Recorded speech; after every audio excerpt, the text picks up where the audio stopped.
Happy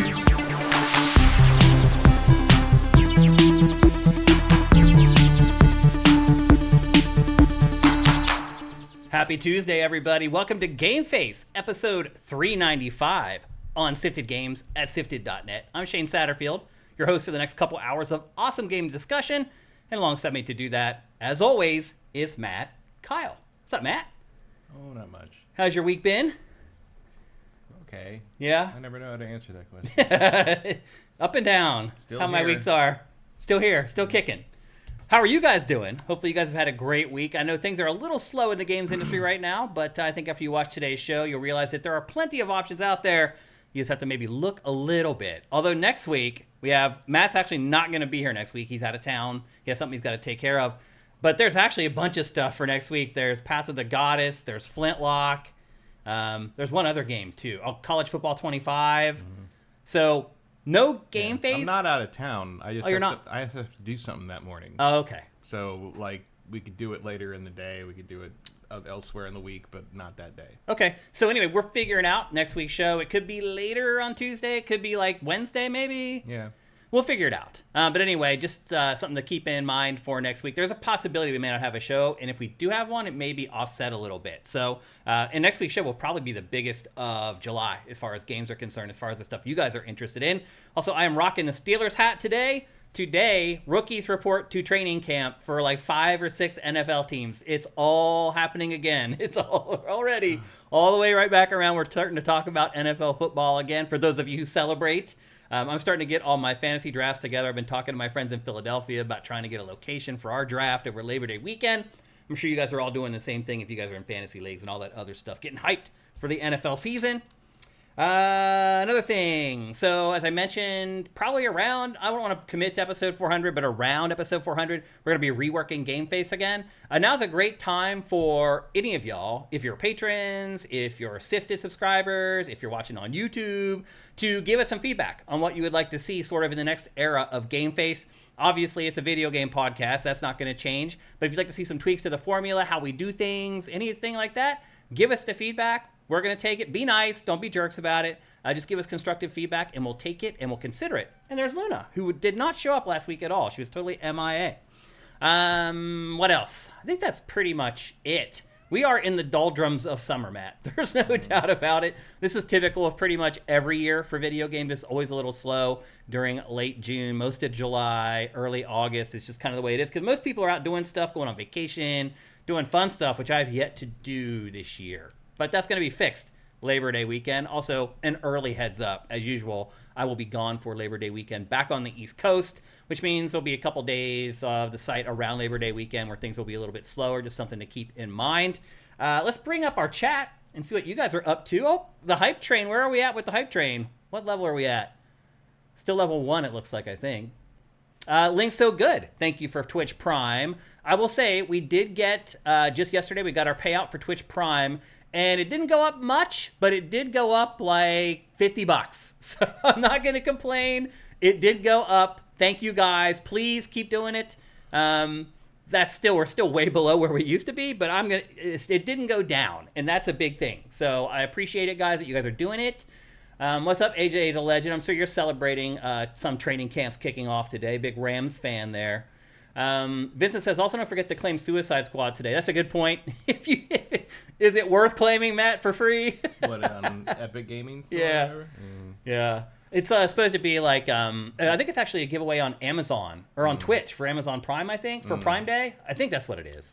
There are better things to spend your finite lifespan on. It's true. But you can get it for free. If you were like one of those people that's like, I'm not paying for that, but I'll try it if it's free. There you go. Vincent says it's through Prime, but you get it on Epic Game Store. So we were both correct. Justin Horman, thank you for subscribing at Tier 3. You are the man. We appreciate you very much, man. You're always helping us. Let's see. Akuma MVC2 it says pass on Suicide Squad.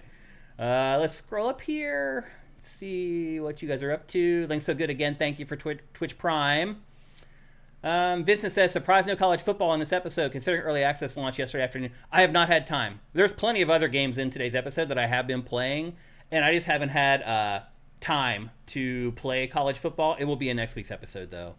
And let's be honest, College Football 25, not that big of a deal with our audience, so I wasn't going to kill myself to get it into the show because there's a very limited cross-section of people who are watching our show, Matt, that are going to care about College Football 25. In fact, we hardly even cover Madden anymore here. Like, we just don't. And they're saying you're low again, Matt, but again, it's set the same as it always is. Quieter till I warm up. Let's just establish something right now with this. Because here's the thing. We start the show. Matt speaks low at the beginning of the show. He just does. He warms up, and it's fine. So let's just quit with the mics are too low bit. He will get warmed up. He will speak normally. The mic levels will be great. Let's go back to chat. Fantasy League this year, Eric Carmenes. We have not done a Sifted Fantasy League for a really long time. Because I'll just be honest with you, and I'm going to bring up my camera for this. Basically what happened is that people just stopped playing.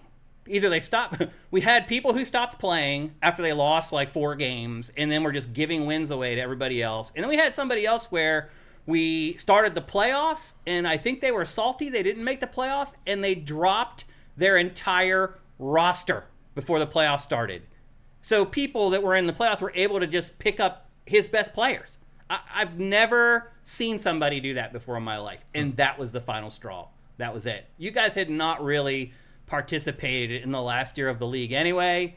People would like, the first month it seemed like people cared, and then people stopped paying attention, and so we stopped the league. We haven't done the league now for a while, but I'm still in a bunch of other fantasy leagues with my friends from Philly and a bunch of other stuff. So, no Sifted Fantasy League anymore. And I tried. We ran it for like 5 or 6 years, but people stopped participating. And then, like I said, somebody just completely dropped their roster when the playoffs started. And I was like, that's it. I'm done. Let's see. Cinetike, thank you for Twitch Prime. What else we got in here? I finished DT in 2 days. What's DT? Dawntrail. Oh, Dawntrail. Yep, we're going to talk about that today. I saw somebody saying, like, why are you covering Final Fantasy XIV when neither of you guys play MMORPGs? That's exactly why we're covering Dawntrail. It's going to be for people who have... he is. I haven't... Yeah, and Matt hasn't even played it at all. I played it. And the whole angle is going to be, hey, people say Final Fantasy XIV is a great MMORPG for noobs. Is it? And that's the angle we're going to take when we talk about it. Because I'm a total noob. I had not played a second of that game until I started playing Dawntrail. Toon Medic, thank you for Twitch Prime. Who else we got? I think that's it. Eric Cartman is requesting Husker Du. Unfortunately, I did not have any on my phone, so they had to listen to My Bloody Valentine instead. AJ the Legend Watson, Dirty Pool. It was Dirty Pool, AJ. I've never had anything like that happen in a fantasy league before. And the crazy part about it was when I confronted the person about it, they got very defensive and acted like they had done nothing wrong. And I was just like, that is like the worst thing you could ever do to a fantasy football league. Literally the worst. Other than completely quitting in the middle of the season and ruining the season for everybody else. That's kind of what he tried to do. He tried to ruin the playoffs. So anyway, that's why the league doesn't exist anymore. It was just the final straw on top of a bunch of other stuff that had happened during that last season. And I was just like, it's just not worth it anymore. It seemed like I was the only one that cared, honestly. Let's see. Is that everything? Yep, I think we're ready to go. Matt, you have anything to say before we get into the show, into housekeeping? I don't think so. Okay. Nothing with any of your films or anything? Nothing coming up? No. I think one of the other ones is in... I don't know if we can talk about it yet. Okay. There's another LA... I guess we don't know what time. But one of the other films is in Holly Shorts in August, which is another LA film festival. Okay. But it's already been around. It's been in Florida and Palm Springs and Rhode Island, and I mean, not that I went any of those places. Yeah. Certainly not. Palm Springs is driving distance from here, but it was 116 that week, so I'm good. I don't blame you there. Oh, actually, one more thing before we do get going. Have you guys noticed this? Get on camera. Stevens Charles from LS Cream sent me a Cray Mash shirt. So this is the shirt that if you contribute to their Indiegogo, that you'll get. And it's awesome. It's a Bella Canvas t-shirt, which if you bought any of our shirts, you know Bella Canvas is the bomb. They're like the most comfy, softest t-shirts you can get. So he went the extra mile and spent the money to get good t-shirts. So anyway, we'll talk a little bit more about it when we talk about the sponsorship with LS Cream. But anyway, I'm repping the Cray Mass Dad-ass shirt today. All right, with that, it's time to get on with the show. Let's get to the housekeeping. Some bigger, smaller stories this week for sure. The first one is, it seems like the last 3 weeks we've led off with something Switch related. And I say it all the time, Nintendo somehow manages to make sure Switch is in our housekeeping every week, which is smart. Like there's a story that rolls around every week that puts them in our housekeeping. And this week, it's not for a good thing. Usually it has been. We have another story later on that's kind of bad. This one, I think I was not all that surprised by, and that is that the Switch has now become Nintendo's longest running console ever.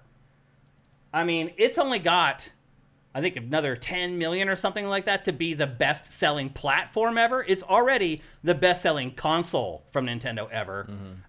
But it will beat the DS if it adds another 10 million or so, which it's going to do before it's all said and done. So the Switch ultimately, and for every metric, is going to be Nintendo's most successful platform ever. No matter how you try to measure it. Would you have ever guessed that, Matt, when we first learned about the Switch? Did you think it was going to be as big a hit as it is when you first saw it? No, I mean, I thought it was going to be, obviously better than the Wii U. Yeah, because it was which low bar to clear. Clearly an actual game system. Yeah.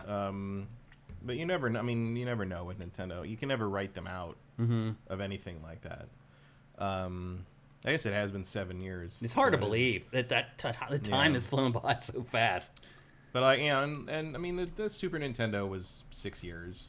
If you count from the Japanese release. Yep, that system did stick around for quite a while. Yeah. It's always interesting to see which generations last longer because, I mean, really the 16-bit generation started in '89 with the Genesis. Yep. And went until '95. Yeah. Not bad. That's pretty good for a 2D system. Nintendo systems usually last five or 6 years. Yeah. So this is not super outside the norm, but it is, obviously the longest. Yep. The NES is second. It lasted for 2,686 days. And now the Switch is around a little less. Are they counting this until the next system launches or until the system is no longer produced? Oh, that's a good question, actually. Because the NES would have been 6 years. I think it's when the next system launches.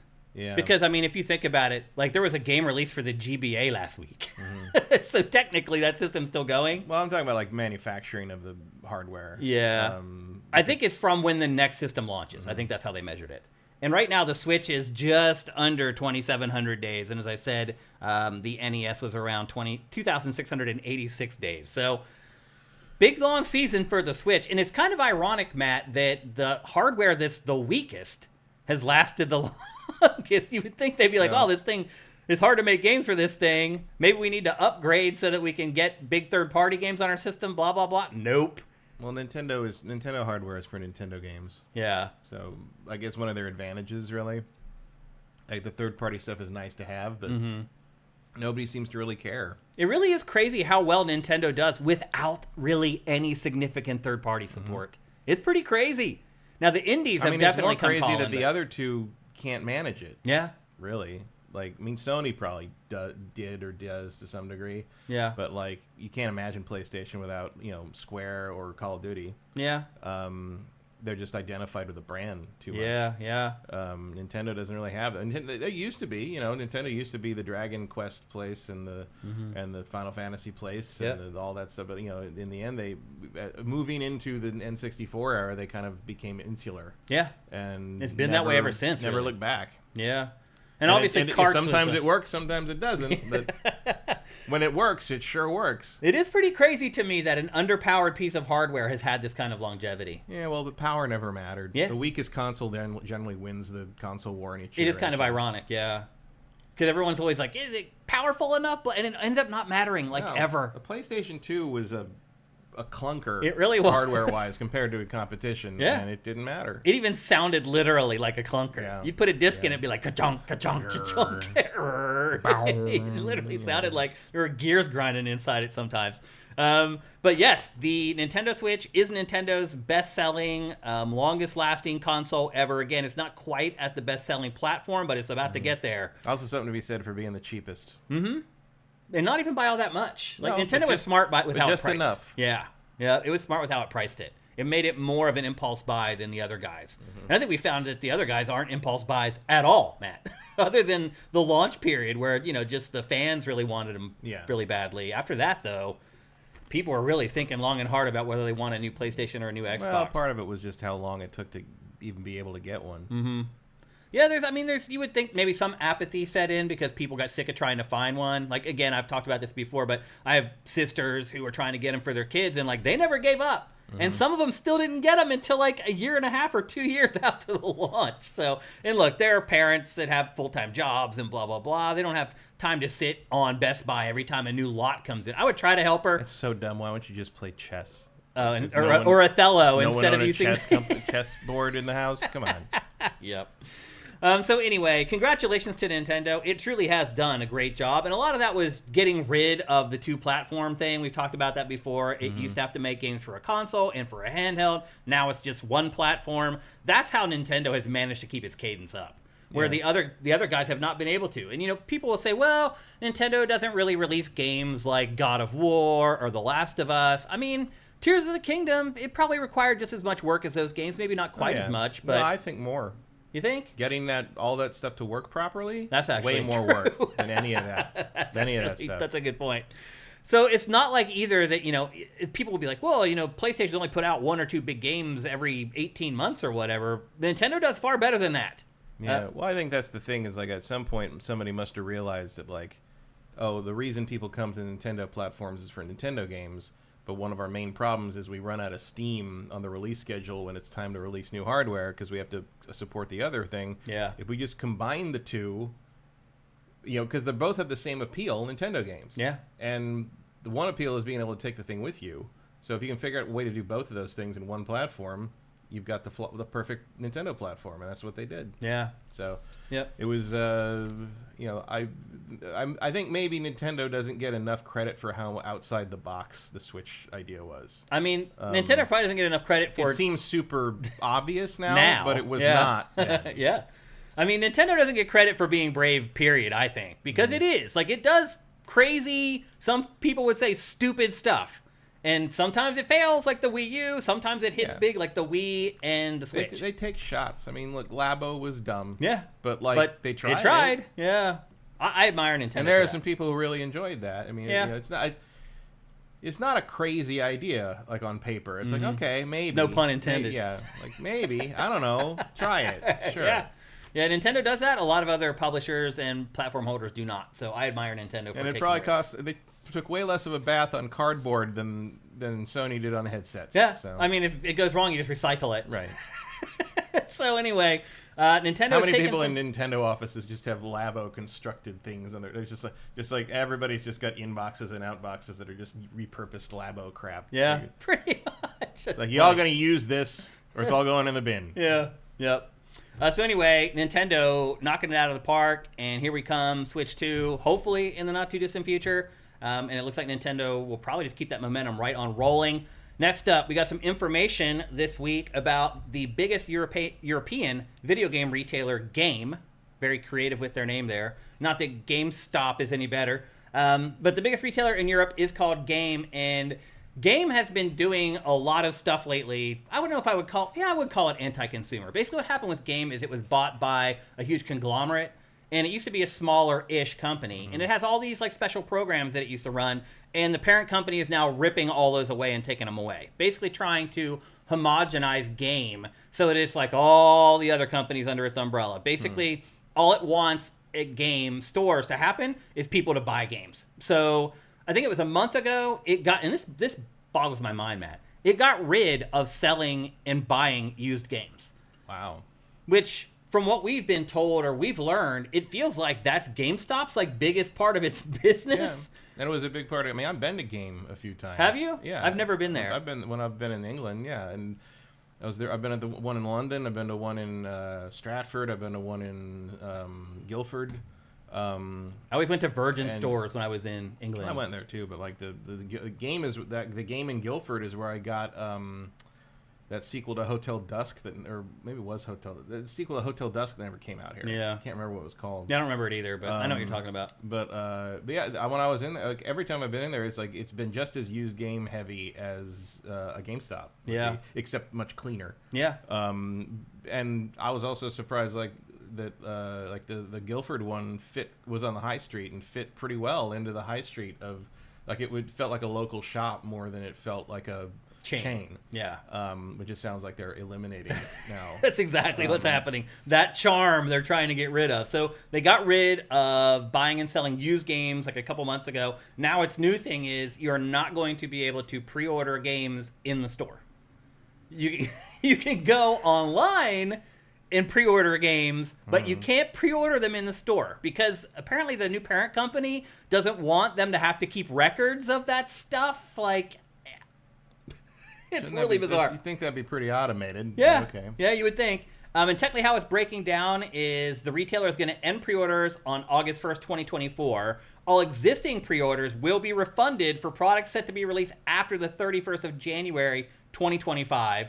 Also, any pre-order or deposits for a product set to be launched before the end of January 2025 will still be honored. They're also getting rid of like their seller program where you can like use their card to buy games for cheap and you load the card with money. They're getting rid of all that, like all their loyalty programs. Sounds like they're just looking for an excuse to shut the brick and mortar stuff down. It kind of sounds like it. Yeah, that feels like where they're inching. You take towards. away all the conveniences and all the features for the consumer, and then you're like, oh, nobody's coming here anymore. I guess we better shut it down. You have to shut it down, lay everybody off, and just have people order stuff online. That really is what it feels like is happening to me. Like if you're not getting any advantage to going to the store as opposed to ordering something from Amazon, what's the point? Yeah, what is the point? Yep. So again, if you have pre-ordered something in store, they'll still honor it, but they're not taking any more. Hopefully they do that. I mean, I like ordering something from GameStop is like playing roulette. Like, what do you mean, as far as like whether they'll give you your money back or not? Whether they'll give you the fucking item. Oh, the actual game. The last 4 or 5 things I pre-ordered from GameStop, like half of them have been canceled. Yeah. Just out of nowhere. That's weird. Because they take pre-orders and then they see how many they're going to be able to afford to buy, and then they come short, and that's that. Like, I can't remember what. I think The Last of Us, the remastered special edition, I ordered from them and they canceled that. There was another special edition, like collector's editions of things. Like they canceled like several of them on me, and then like the other day, I was in one of my Transformers fan group forum things. And some guy was like, I'm never ordering from GameStop again, and posted a screenshot of his GameStop order history, and he keeps ordering all these Transformers from them, and they're all canceled. Wow. Like over the course of the last 2 years, it's like 5 canceled orders. Wow. He's like, they just cancel it like 3 weeks before the thing comes out. Weird. Because they don't have enough stock to fulfill the orders. I wonder too if it will have any effect. These new policies will have any effect on those big, expensive collector's edition versions. I mean, you still got to outlay the cash to get them in, and then pass that on. You know, I mean, ideally, the pre-order that you've already taken money for should cover that, but they don't do it that way anymore. It's weird. So I mean, I don't know if it's like if you already have the money, just order another one. You have the money for it already. Yeah. It's weird. So anyway, the answer tends to be just don't pre-order anything from GameStop, which has always been my answer anyway. It feels like you don't need to pre-order anything anymore, other than consoles. Not with digital, no. Like unless you want something. Because of digital, though, it feels like there's always plenty of physical if you want them to. Yeah. Usually. Every once in a while, like I'll go to try to buy a game on a Friday stuff that came out on a Friday at like Target or whatever, and sometimes they are sold out. Sometimes collectors stuff, they don't get many copies of things anyway for that same reason. But like collector stuff usually you got. I mean, if it's even moderately popular. Like it's a good barometer, actually. Maybe your anime fighting game doesn't sell out the collector's edition, but like sometimes, if you want that, you should probably lock it in. But I wouldn't suggest locking it in at GameStop. So and maybe not Game anymore. Apparently, we have lots of Europeans who are sifters, and I'm curious. And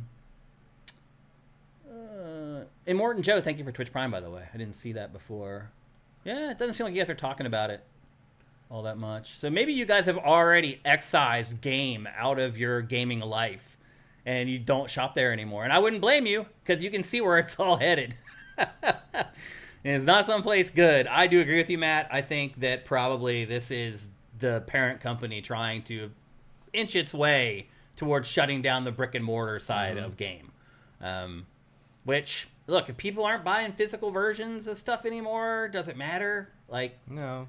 We haven't got any data on that for a while, actually. Like what percentage of game sales are now digital? I think I saw for Nintendo that it finally hit 50%, whereas it was like the outlier before. Yeah, well, Nintendo, I still see people talking on like Reset Era and various places about how like the Nintendo fans are very much still dedicated to buying physical copies of things in a way that no one else really is. Yeah. And a lot of it's just sort of like all the hand-wringing over it is weird to me because it's like we already know what happens when a platform's customer base switches entirely to buying digital. It's called PC gaming. Yeah. Yeah. I'll say this, now that I've got my gaming PC, it's like a revelation for me now. I'm like, wait a minute, like I can like work with PC versions of games now instead of having to play a console version. It's taken me a couple weeks to kind of get over that hump mentally. Because I've been talking to some PR people about getting review code, and I'm like, wait a minute, I can actually like take PC. Because what happens sometimes is most people request console review code, and sometimes if you get to the PR person late, they're like, all we have left is PC. And usually I'm like, well, that's not going to work for me, but now it does. So maybe that'll help us get more review code in the Dibs future. on the PC code for Outlaws, though. Okay, fair enough. So anyway. They should give us 2, though. Yeah, I think I'll be able to get two for us. Yeah. We'll see. PC codes have traditionally, I've noticed that for forever, that they've been more liberal. Plentiful. With yeah. It's true. For whatever reason. Maybe because you don't have to go through a console manufacturer to get the codes generated or something. Yeah, it's true. That's probably exactly why. They can just generate as many as they want instead of having to like go through the rigmarole of doing it with the platform holders.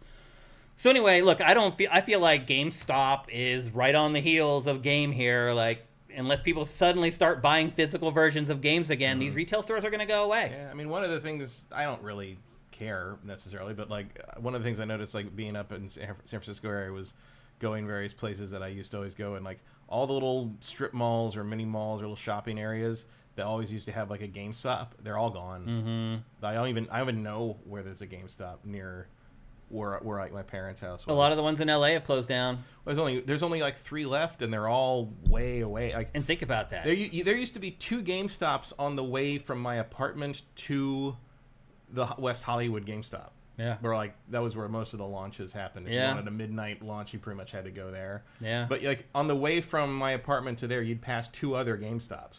Yep. It was only like 2 miles. It was just like they were everywhere, and then one day they all just sort of disappeared. Well, they're selling Pokemon cards now, Matt. They're gonna come back.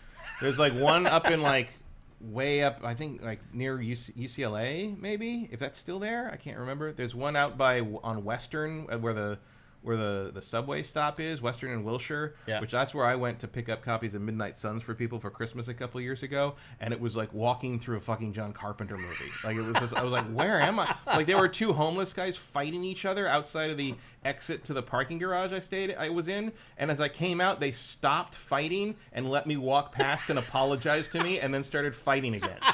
That's straight out of like a movie. And I was like, all right, sure. That's hilarious. Look, the other thing too is like I don't think anyone's gonna mourn the loss of GameStop. Like it's one of those companies that like I don't really have any affinity for it. I've had some pretty good times hanging out outside GameStops on console I never had launch any nights, good times with GameStop. I mean, I worked at independent game stores my whole like teenage and 20s, and like so they were always the enemy. Right. Although honestly, the one we really hated when I ran the game store in the late 90s was Funko Land. Funko Land opening nearby that store was like treated as the death knell, and because they were huge on used games. The used game, they had better used games prices than anyone else, including us. Our advantage was we took cash. We would pay cash. We paid less, but that was like we were basically instead of store credit. Yeah, we were basically a pawn shop. Yeah. And to be fair, that store is still there. Is it? It is. Wow, that's pretty awesome. Because it was an annex to a record store. Okay. It was a like a cement brick bunker in the back of a parking lot of an old vinyl store. Wow. Called the Record Man, which had been there since I think I've heard of Record Man. 1980 or something. Yeah. So I worked for Gary at the Record Man, running the game store called Planet Mix. It was called. Wow. Because it originally was a DJ store. Yeah. And then he opened. That's why I know it. Yeah. And then he opened the Record Man annex down the street, which became the DJ store. Dedicated DJ equipment and record. Like it was all DJ stuff. So he had to do something with the brick bunker that was previously left behind the DJ store, which is why it's called Planet Mix. It mixes it. Yeah. And so he just said like, oh, video games are hot right now. Let's just turn it into that. And so it would be here we are. He had this. I can't remember his name, but there was this guy, this kid he knew, who was a little older than us, and he was like.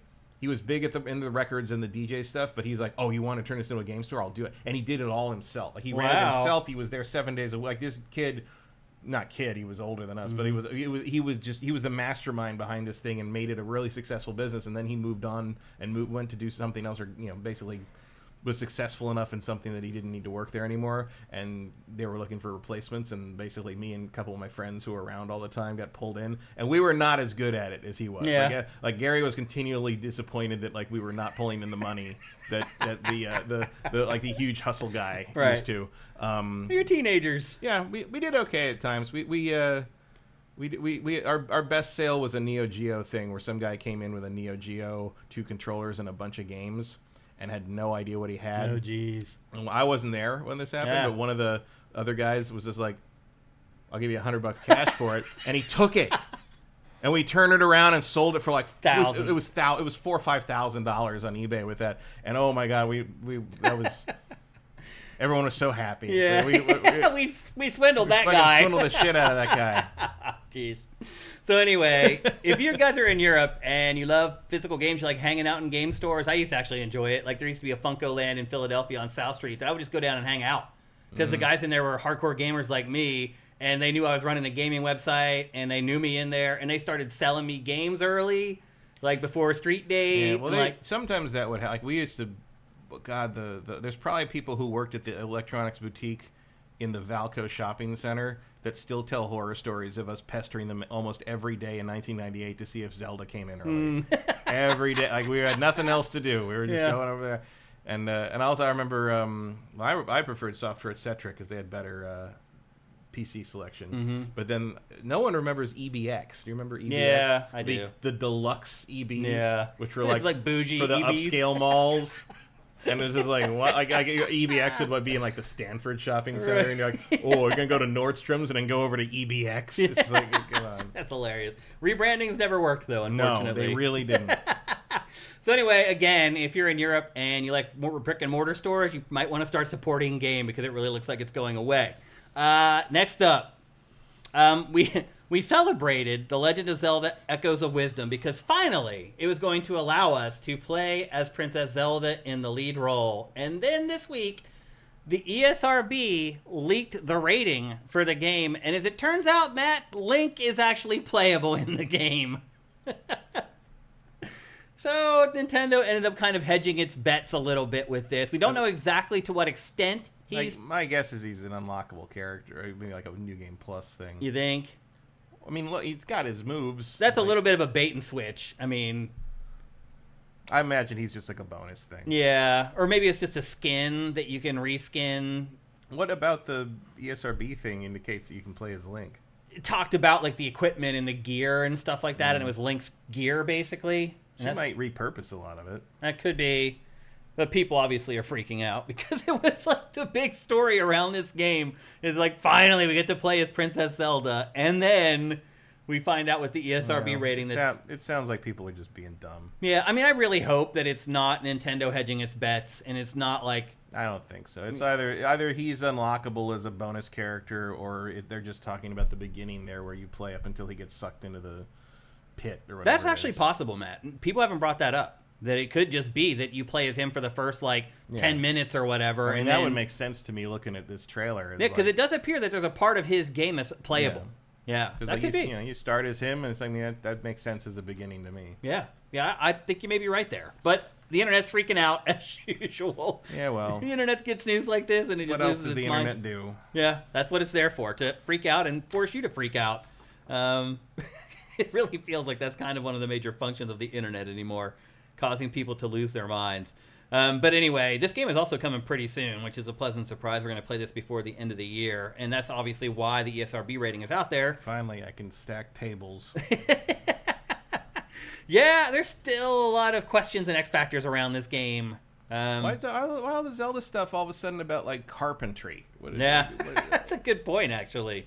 Yeah, it feels like Zelda has become a Well, I mean, I think Vincent has talked about this before in our chat about how, the young audience, this is what they want. Yeah.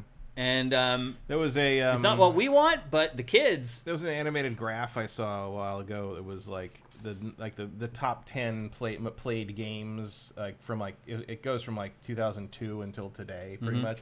And the two main things that you notice are, first, how much of a juggernaut World of Warcraft was. Like, you don't think about it today, but like for like 2 years, World of Warcraft is like out all the way to the end, and all the other graph numbers are barely visible next to it. It was the most played game by a ridiculous margin, and then at some point it falls off. You start seeing the big games come up, like and Fortnite comes in. But like the thing that at a certain point, those top two slots are Minecraft and Roblox, and it never changes. Never. It is a competition for third place. Yeah, it really is. And it's remarkable. It's pretty crazy. The one break in that dominance, like through the whole like 2010 area, Pokemon Go. Yeah. For like 3 months. A blip. Yeah. It's just like and then it fell off. Yeah. People are still playing that game though. Yeah. It's kind of crazy. I'm surprised that people have stuck with Pokemon Go all this time. I burned out on it so fast. Some people keep playing it. I mean, there's people that still play RuneScape. Was that free game? RuneScape? Is that what it's called? RuneScape? It was like this free MMO. Oh, Rune Factory, I think. No, that's a Harvest Moon thing. It was people would always ask us to review it on XPlay back in the day. Like I don't remember. Like what can I review? It's not RuneScape. I think I'm confusing it with a board game. It is RuneScape. Yeah, it is. Ashes says RuneScape. Yeah, people would constantly ask us to review RuneScape, and we're like, it's an 8-year-old MMO and it's free. Just go play it. Just go see if you like. Like you don't need us to tell you whether it's good or not. It's free. People still play EverQuest.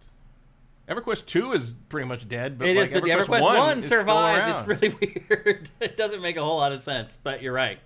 I think I still blame EverQuest 1 for my like endless skepticism of MMOs, because the first time I logged into it, I saw a bunch of people in a line to kill a key enemy for a quest. Like you had to kill this one thing for a quest, and it was just this line of people literally lined up like a concert or something. And like we went over and we're like, what are you doing? They're like, we're waiting in line to kill this. And when he respawns, you kill him, and then you leave in the next breath. I'm like, that is the dumbest fucking thing I've ever. Like it was just like what.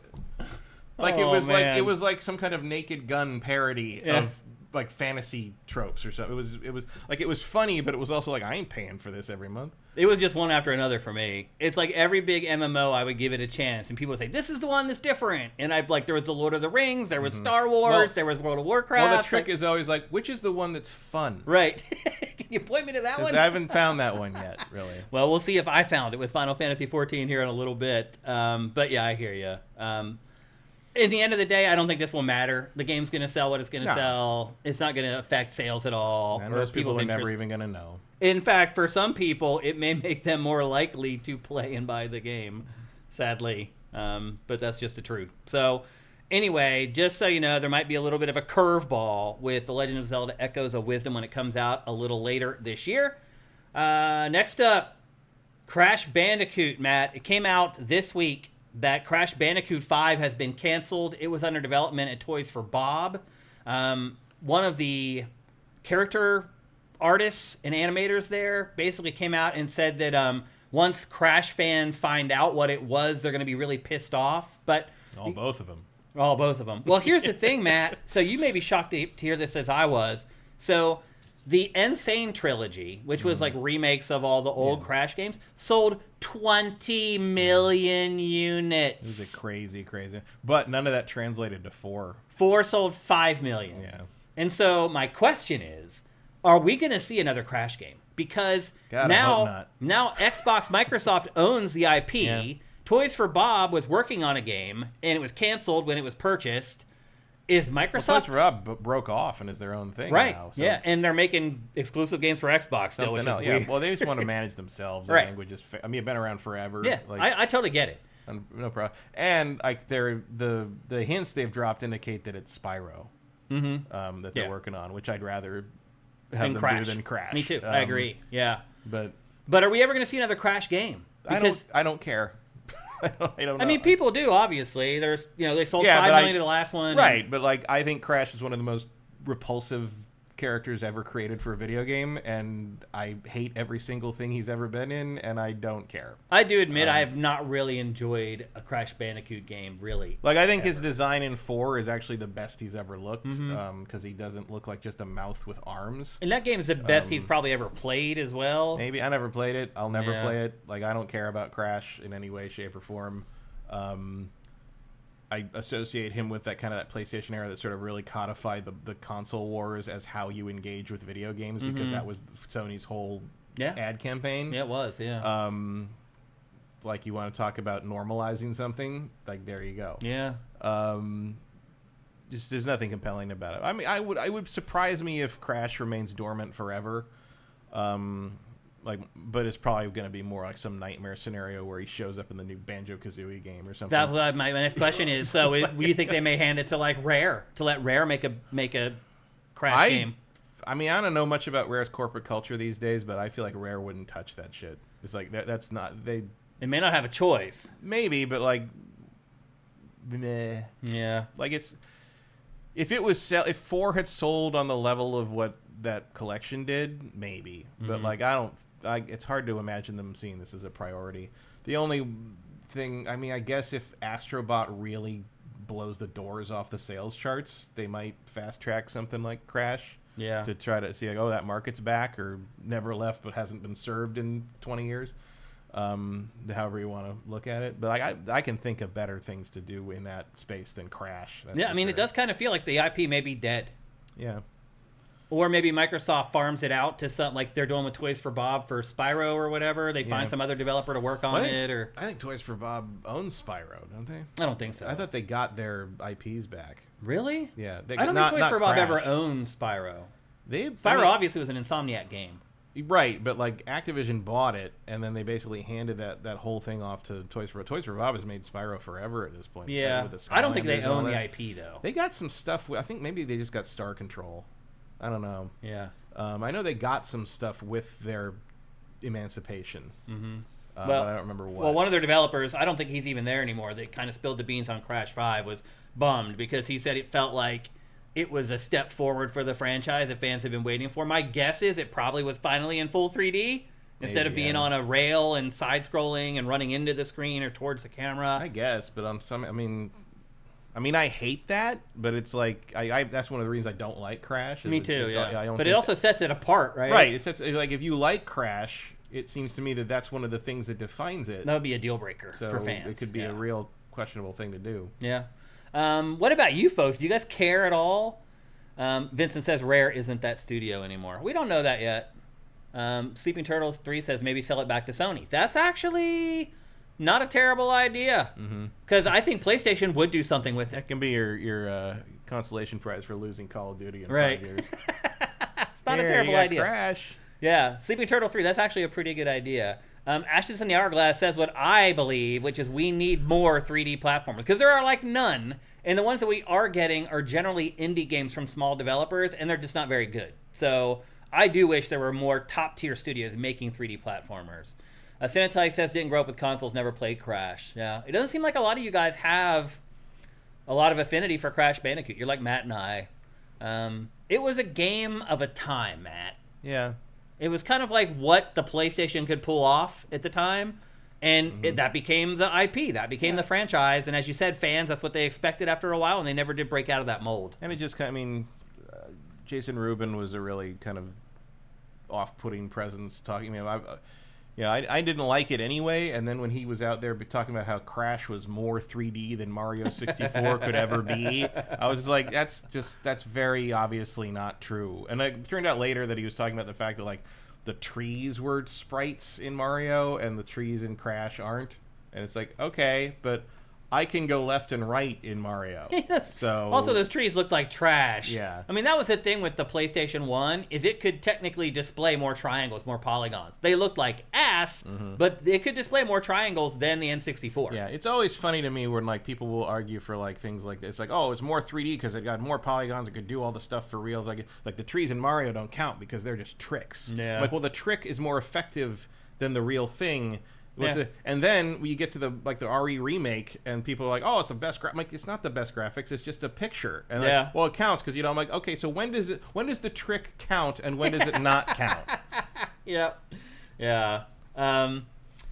I do think, though, it might be the end of the Crash Bandicoot franchise. I think there's value in it, though. Like, I don't think it's, like, bereft of value. I think if somebody took it by the horns and did something with it, they could make money on it, for sure. Probably. I mean, it just doesn't affect my life in any way. Like, I will never think of Crash again if you don't bring it up again. Right. So I think a lot of people, based upon our chat, I think a lot of people agree with you on that. It doesn't feel like there's a big affinity for Crash Bandicoot. If one of them is going to survive, I'd rather it be Spyro. Yeah. Yep. Okay, next up, we've been waiting for the brand new game from Hello Games. In the meantime, they just keep adding awesome expansion after awesome expansion to their existing game. We're getting rumblings that something big is coming from Hello Games. Sean keeps posting shit. Yep. What started it was he posted like an Earth emoji he posted an Earth emoji. Yeah. And a lot of people, and like it's intentional because people are like, it's like, oh, well, I love that at this point. The expansions and updates for No Man's Sky, like the fans react is like, no, stop, you don't have to. We don't need any more. How can there be more? It's like, let us pay you. It's And but then he kept going and like was posting more of them, like rotating, it was different stages, so it looked like it was rotating, and I was like, oh no, this is like my fire, because it's supposed to simulate a whole planet, right? So, and it's more Earth. It's Light No Fire, correct? Light No Fire. Yeah. Light My Fire would be a different song. Yeah, I mean, it is a procedural Earth. And I mean, if you look at this trailer, he uses the word Earth like a billion times. Yeah. So the fact that he's showing an emoji of Earth and constantly emphasizing that could kind of indicate that they might have something to say about this game soon. Yeah. And this is all we have, by the way, is this trailer. He didn't even really elaborate that much on the trailer when they showed it off for the first time. We're still kind of at a loss for what this game actually is. I'm gonna guess. I'm gonna guess it's basically like leaning real hard into the building and exploration stuff that No Man's Sky sort of pioneered, with a lot more detail to it because you can't fly around. Like it's sort of like what you can, right? You can hop on. But you can't fly to another planet, right? Like, or can you? It's more. Well, yeah. I wouldn't put anything past him. At the very least, I wouldn't put past like, oh, we've added the moon in the first expansion. But it's kind of like there's an element of this that to me. I sort of look at this and I think this is sort of like, what if No Man's Sky had something of interest to do on the ground? Yeah. That wasn't just building a base. Yeah. Right? I almost feel like this is maybe a little more relatable to the average game player. I don't know about that. No? Like, sci-fi a lot of times does better than fantasy just in terms of sort of that kind of thing. But I think this is weird enough that it would be appealing even if you're not a big fantasy person. Like, I forgot it was a fantasy world. I mean, in my head it was just sort of an exploration world. What's crazy to me is that they've managed to build this game with such a small team. Yep. While they're making all these No Man's Sky things that are not little. These updates to No Man's Sky are huge. They're substantial. They still won't let me repaint my fucking ship. That's so weird. That is so weird. Maybe I just don't want to be mint green anymore. I love my spaceship. I just don't want it to be that color anymore. I just want to paint it red or something. Yeah. Sean, I am begging you, let me repaint my existing spaceship. But it looks like we're going to get a blowout of this game in the near future, and this game needs a blowout. It really does to understand what's going on here, because it just seems like it's almost impossible. Yeah, you're going to need a full blowout walkthrough interview with Sean with a live fact checker sitting next to him the whole time. Yeah, I mean, I feel like he's like you need someone who's beta tested the game sitting in the room so that the interviewer can be like, is that true? Yes, I've done that. I do feel like he has he's repaired his reputation. Yeah, he has a hand. I mean, they've redeemed themselves several times over. Yeah, like the fact. I mean, the game is 8 years old next month. Yeah, and you wouldn't recognize it. No, if you played it now. I mean, it's got everything that original trailer had in it, and then far more, way more. Yeah, it's definitely gone far beyond the initial announcement for it. Which at least is nice that it shows that like they were in earnest in terms of thinking about what could be in that game. Yeah. Like it was just a matter of time and just realizing how to do it. Yeah. I'm already saying though, looking at this game, like this game's probably not going to be something that I really like. I'm not a big survival game person. I'm kind of in the same place. Like there's something about this that just sort of screams survival builder game that I don't care about those. Not things. my wheelhouse. And there's an element of like, I mean, the hook for me in No Man's Sky is space and space exploration and ships and lasers and all that. Like, that's really cool to me. Like, it's cool you can play as a rabbit, I guess, but it's like, I just have a feeling that this game's going to have that same sort of directionless, do whatever you want element, and that's just going to make me bored. Yeah. Because one of the things that's nice about No Man's Sky is if I get bored on a planet, I can just get in my ship and fly away. Yeah. The kids will love it. I mean, this is right in the wheelhouse of the younger generation of players. And I wonder if this is connected lore-wise somehow, because that thing at the end sure looks a lot like the Atlas. Yeah, it really does. I'm sure somehow it's the same universe or... Universe, I'm sure there'll be different versions of the planet generated, and like you know, probably once you do whatever you need to do overall, you can zap into another version of the planet and explore that and that kind of... I mean, I imagine a lot of it will follow sort of like what will be henceforth known as like the Hello Games template. There's nothing wrong with that. Yeah, but, I mean, you can easily link them together. All you need are the ships from No Man's Sky flying in the sky. Whether you can interact with them or not doesn't matter, as long as you can see them and you know they're there. Yeah. That's the connective tissue you need. That's it. So my guess is that's highly likely that these games are set in the same universe. But intrigue abounds, obviously, with Hello Games. It's exciting to learn what they're working on next, even if ultimately it may not appeal to me. Just the ideas, and they're very ambitious in the games that they make. So I like to see studios that are stretching the boundaries of what we think is possible. Yeah, and they're a true independent studio that are making things that are like really reaching for that high level of production value. Yeah. That even with a small team. Yeah, it's pretty amazing. Next up, I mentioned earlier we have another Nintendo story. This isn't the bad one, though. This is more the confusing one. So this week, Nintendo showed a brand new game called Emio. And it's already rated M. Like, it already has an ESRB rating of mature. This teaser literally lasts 11 seconds. I'm going to show it to you like 3 or 4 times here before we just start discussing it. But rumors are swirling that this game is coming from Bloober Team. Bloober Team had a game in development called Project M. And this game is called Emio. And obviously Bloober Team makes a lot of horror games. And that's about the only thing Nintendo has told us about this game is that it is a horror game. The other weird thing, too, is somehow Nintendo made it so this trailer was not downloadable on YouTube like every other trailer on there. I don't know if it worked with YouTube to make that happen, but you could not download that trailer from Nintendo's NOA YouTube channel. If you went to Nintendo UK, you could download it, but the US channel, you could not.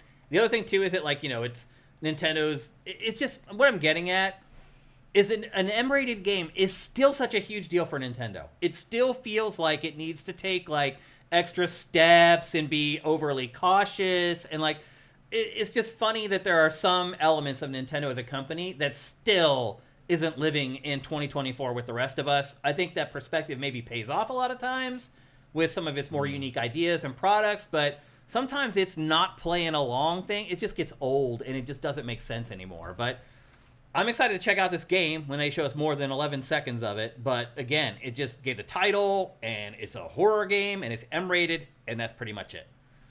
I mean, it is pretty crazy that I cannot think of an M-rated game that Nintendo published for Switch. Can you? No. I mean, unless it was some digital-only thing I don't know about. Yeah. I'm trying to think of the last M-rated Nintendo game, and I can't remember. I can't. The only thing I come up with is Eternal Darkness, but there must have been something between then and now. I don't know. Geist was teen, is Geist that right? was teen, yeah. I can't think of any M-rated Nintendo games. So I guess this is Bayonetta 3. Oh, was that M? Or was that was teen? M. Was it M? That was M. Okay. And probably Bayonetta 2. It's probably the other one. But other than that, man, I mean, look, it is out of the ordinary for Nintendo to publish an M-rated game. But I feel like Nintendo needs to start normalizing this with itself and with its fans. Is that like, yeah, we are a video game creator. We're going to create M-rated games sometimes. It doesn't need to have like all this pomp and circumstance around it every time they announce an M-rated game. It's just bizarre to see in 2024. But anyway. Yeah, Ninja Gaiden 3, I mean, that was an M-rated exclusive. They didn't make it, really. Yeah. Did Nintendo publish Ninja Gaiden 3? I think so, yeah. Yeah, I think it did. If it was exclusive, certainly in that era, they published it. Yeah. What about Itagaki's game for Wii U? Oh, Devil's Third? That was probably M-rated. That was probably M-rated, yeah. huge mistake to publish it, but it was unrated. Hope you guys still have that unopened at home, because I do believe someday that would be worth some money. So anyway, Nintendo finally dipping his toes back in the unrated waters with Emio. My guess is, well, since it's already rated by the ESRB, we're probably going to learn a lot more about it very, very soon, which means it's probably done at this point. And I wouldn't be surprised if it's like shadow launched around Halloween or something like that. It feels like everything is lining up for something like that to happen. So keep in mind, again, Emio, people are saying it may be from Bloober Team. Nobody really knows right now. Bloober Team is working on the Silent Hill 2 remake. I don't remember Bloober Team being all that big. This is not Bloober Team. Yeah, I don't think it is either, actually. It doesn't seem feasible for Bloober Team to make this game. So we'll see. Again, we should probably learn a lot more about Emio in the very near future. Next up, Redbox. Matt, what's your experience with Redbox? I walked by it once in a while at the grocery store. Yeah. You've never used it before? Nope. Yeah. I have used Redbox before. I have used businesses similar to Redbox for a while, where there's a little kiosk outside a store, you put your credit card in, it spits out a DVD, you take it home, you watch it, 2 days later you go back to the store. It was always shocking to me that they built vending machines that could take and give out DVDs. It's like, you would think that just so much could go wrong. The kids would jam stuff in the slots, or people would try to jam stuff in the slots that weren't supposed to go in there. Well, the bottom line is that Redbox, its parent company, just filed for bankruptcy. So Redbox is going away. And I could understand where some people might be like, oh, I can't believe there are still Redboxes out there. But if you've never been to rural America, you would think that. If you have been to rural America, you would realize why those things. I'm surprised that it's going under. And in fact, there's still 27,000 kiosks out there for Redbox. And they're filing for bankruptcy. And not exactly more than there are Starbucks, though. Anymore. No. They are filing for bankruptcy, but that doesn't necessarily mean that Redbox is going away for good. Somebody could buy the company out of bankruptcy and keep it going. Again, there's 27,000 kiosks out there. And what Redbox does is it really serves like rural areas with brand new movies and brand new games. I know people are like, well, the digital age with the internet. Man, there are a lot of people in America that are lucky to have like DSL, let alone like cable internet or fiber internet. I mean, there's a lot of people that are still dealing with like really crappy connections or no connections at all. In fact, that was one of the big things that the infrastructure bill is supposed to go towards, is bringing broadband to rural parts of America. Like billions and billions of dollars are dedicated to that, to do that. But it just shows you that there are people out there that don't have broadband still, and lots of them in America. And now, how do they get their movies? How do they get their games? It's a shame, honestly, to see it go away. It felt like a business that was just kind of be bulletproof for a long time and slowly go away. I think GameFly is still out there, isn't it? GameFly still exists. Yep. In fact, I met somebody through you that still works there. One of my friends is one of the last people still there. Yeah, and they're still there. It's still going. So I was like, if GameFly's still going, Redbox is probably still going to last. But yeah. I mean, I haven't thought of Redbox in forever, but it's like once they took the Redbox kiosk has been gone from the Ralphs around here for years. Mine too, yeah. The Ralphs by my house. And Ralphs is our grocery store chain, by the way. But I mean, it was pretty. I mean, I never used it, but it was pretty heavily used by other people. Like, certainly one of our group chats, one of our friends. When we be talking about an upcoming movie, and he was like, he doesn't like going to theaters, so like, it has to be something special for him to see it in a theater. So like, we'd be talking about a movie we're excited to see, and he'll just be like, Redbox. Like, it was just some people use it. It was just a code word for like, I'm waiting until I can just watch it at home, kind of thing, and that was how he'd do it. Yeah. I don't even know how where is there a Redbox around here? Well, the other thing too is you have to have something that will play a disc. Oh, I have tons of that. I mean, we have consoles, but a lot of people don't have a way to play DVDs or Blu-rays anymore. If they haven't bought a console, and who's going to buy a standalone Blu-ray player at this point? Not very many people. Do they even sell standalone Blu-ray players anymore? Yeah. Do they? Yeah, they do. Because at the store where they would sell those, they actually don't sell the Blu-ray discs anymore. Like, Best Buy doesn't sell Blu-rays, like movies on Blu-ray. Nearest Redbox is about 2 miles away. Okay, so actually not that far. It's closer than the nearest GameStop. Right, it actually is. So it'll be interesting to see what happens with this. I don't know if any of you guys have ever got use out of these kiosk things anymore. Ashes in the Hourglass says old DVD players can't be that expensive. Yeah, you can probably find one on eBay for like $30 or something, to be my guess. You can get a pretty cheap 4K Blu-ray player for, it's fine. Yeah, not too bad. Like $100, something like that? Yeah, way less than it would cost to get a VHS player, I'll tell you that. Oh, yeah. Those things have skyrocketed in value, which is so weird. I don't think I'll ever understand it. I have one, too. Rarity. What'd you say? Rarity. Yeah, I guess so. And, like, my mom still has tons of VHS tapes, like, down in her basement that she just refuses to get rid of. I don't know why, but she just won't do it. But anyway, Redbox, RIP. I really thought this might be one of those things that just stuck around for like decades and decades and just slowly dwindled to nothing until they had to shut it down. But the crazy part, Matt, is that they were just purchased by their parent company in 2022. Chicken soup for the soul, people. Chicken soup for the soul. Yeah. In 2022, and in a year and a half, 2 years, ran it into the ground and is closing it down. Right into the ground. I'm sure people who were working there were like, we're saved. We found an investor. Blah, blah, blah. Chicken soup for the accounting department. And then, yeah. So rest in peace, Redbox. I actually did use Redbox a good bit. I'll say this. I use it more than I use GameFly. I never used that either. I had a GameFly subscription once for 2 months. I barely used the send you a disc. I used Netflix for a little bit, and then at some point, I had Sunset Boulevard from Netflix for like 2 years at one point. Like I had Sunset Boulevard from Netflix when we moved here. Like Sunset Boulevard, the Netflix Sunset Boulevard disc came with me from San Francisco when we moved here. And so did they just charge you for the whole game eventually?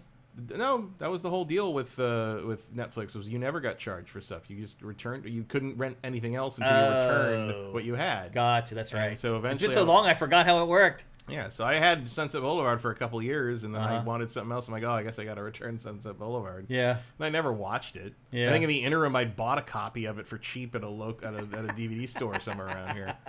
Funny. It just didn't make any sense anymore. Yeah. But anyway, Redbox RIP. If you're someone who is relying on it, you're probably not going to be relying on it much longer. You might want to start looking at alternate ways to get yourself games and movies if you're living out in the middle of nowhere where digital is not really an option. Yeah, C-Note makes a good point. Remember the first Fast and the Furious movie, the whole criminal scam is they're stealing DVD players off trucks. Like that's their big money criminal organization. That's hilarious. But remember the PlayStation 2, really it took off because it was a DVD player at a reasonable price. Yeah. I mean, that was the highest end thing imaginable then. Yeah. My dad bought me a DVD player when I went to college for my senior year. Mm-hmm. He's like, I got you this because like, you know, I know we're movie people and da da da da. So it was like one of those giant Sony things. You press the button and the whole front panel like lowers to open the disc thing. Like a transformer. Yeah, oh yeah. And I mean, it played it. He got me that, and he got me Blade Runner. I think that's a good one. Well, he hated Blade Runner. Oh, really? But he knew I liked it. So like for him to get me that was like a big gesture, a big moment. Yeah. He would sometimes go get me movies that he hated, but he knew I liked. One time he brought me the Criterion out of nowhere. He just brought me the Criterion Collection version of Rushmore. And I know he didn't like Wes Anderson movies.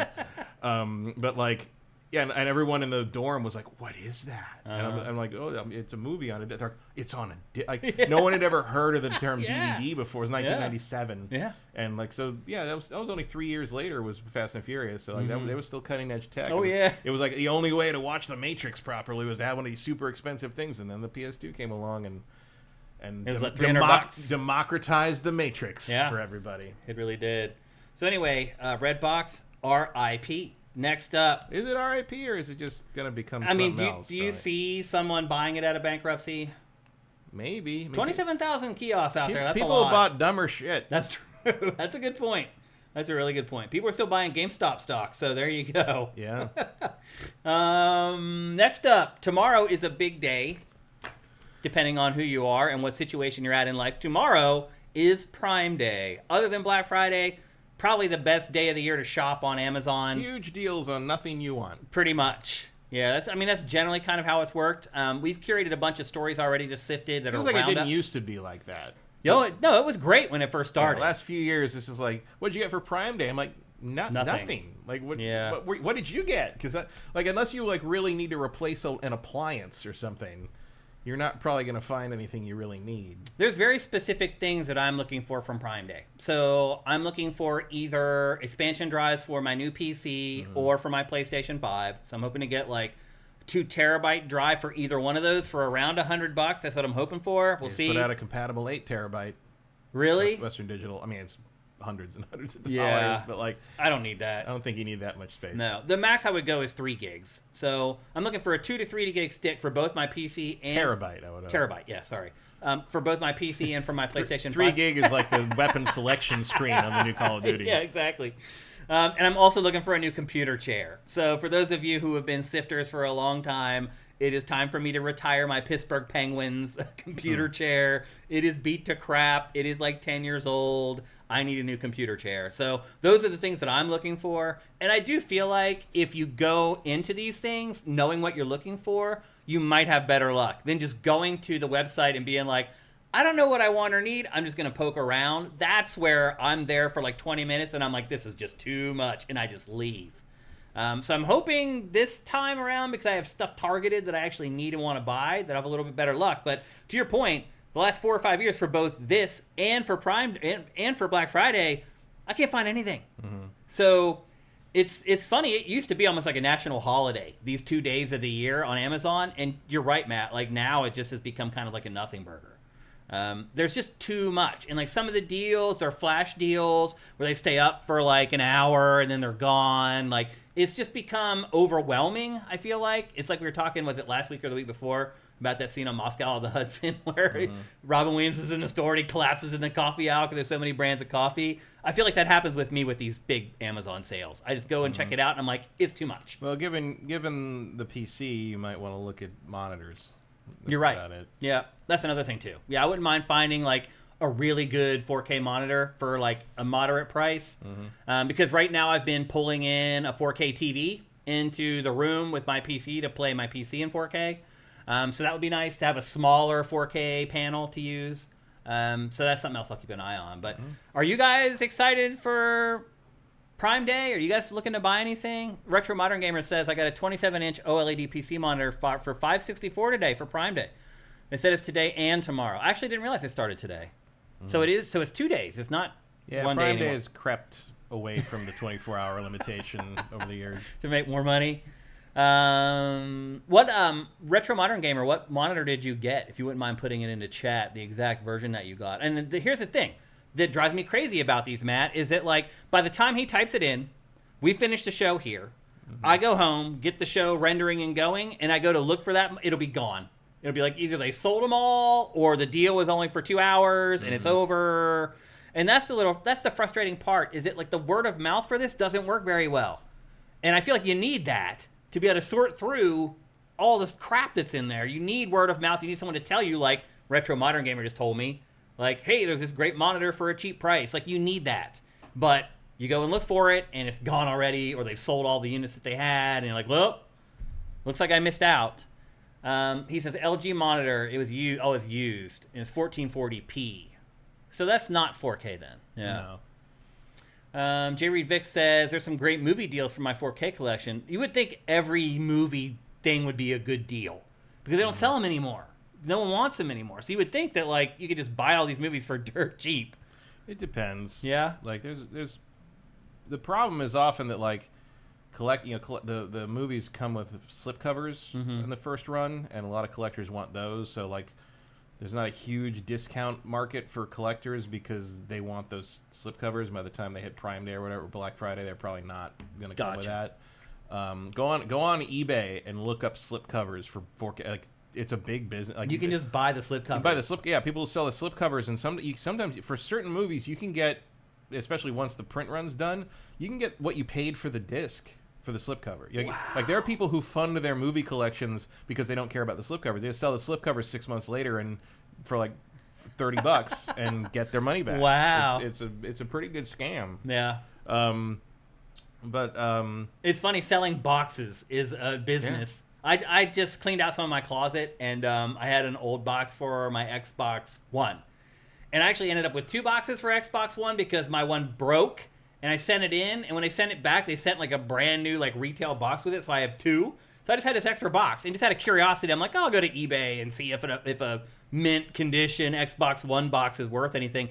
And there are thousands of listings of people just selling the box for the Xbox One, and there's not a bid on any of them. So I just threw it in the trash. Well, especially because a lot of if you look at a lot of those auctions, they're very carefully worded to not really give away that they're just the box. Yeah. But to at one point say it's just the box. So if you get the box and you're like, where's the system? It's like, oh, it says right here it was just the box, and the smaller print at the bottom of the description kind of thing. It's like, the buyer will still win though. Yeah. eBay always sides with the buyer. Like I've had eBay side with the buyer on crazy crap.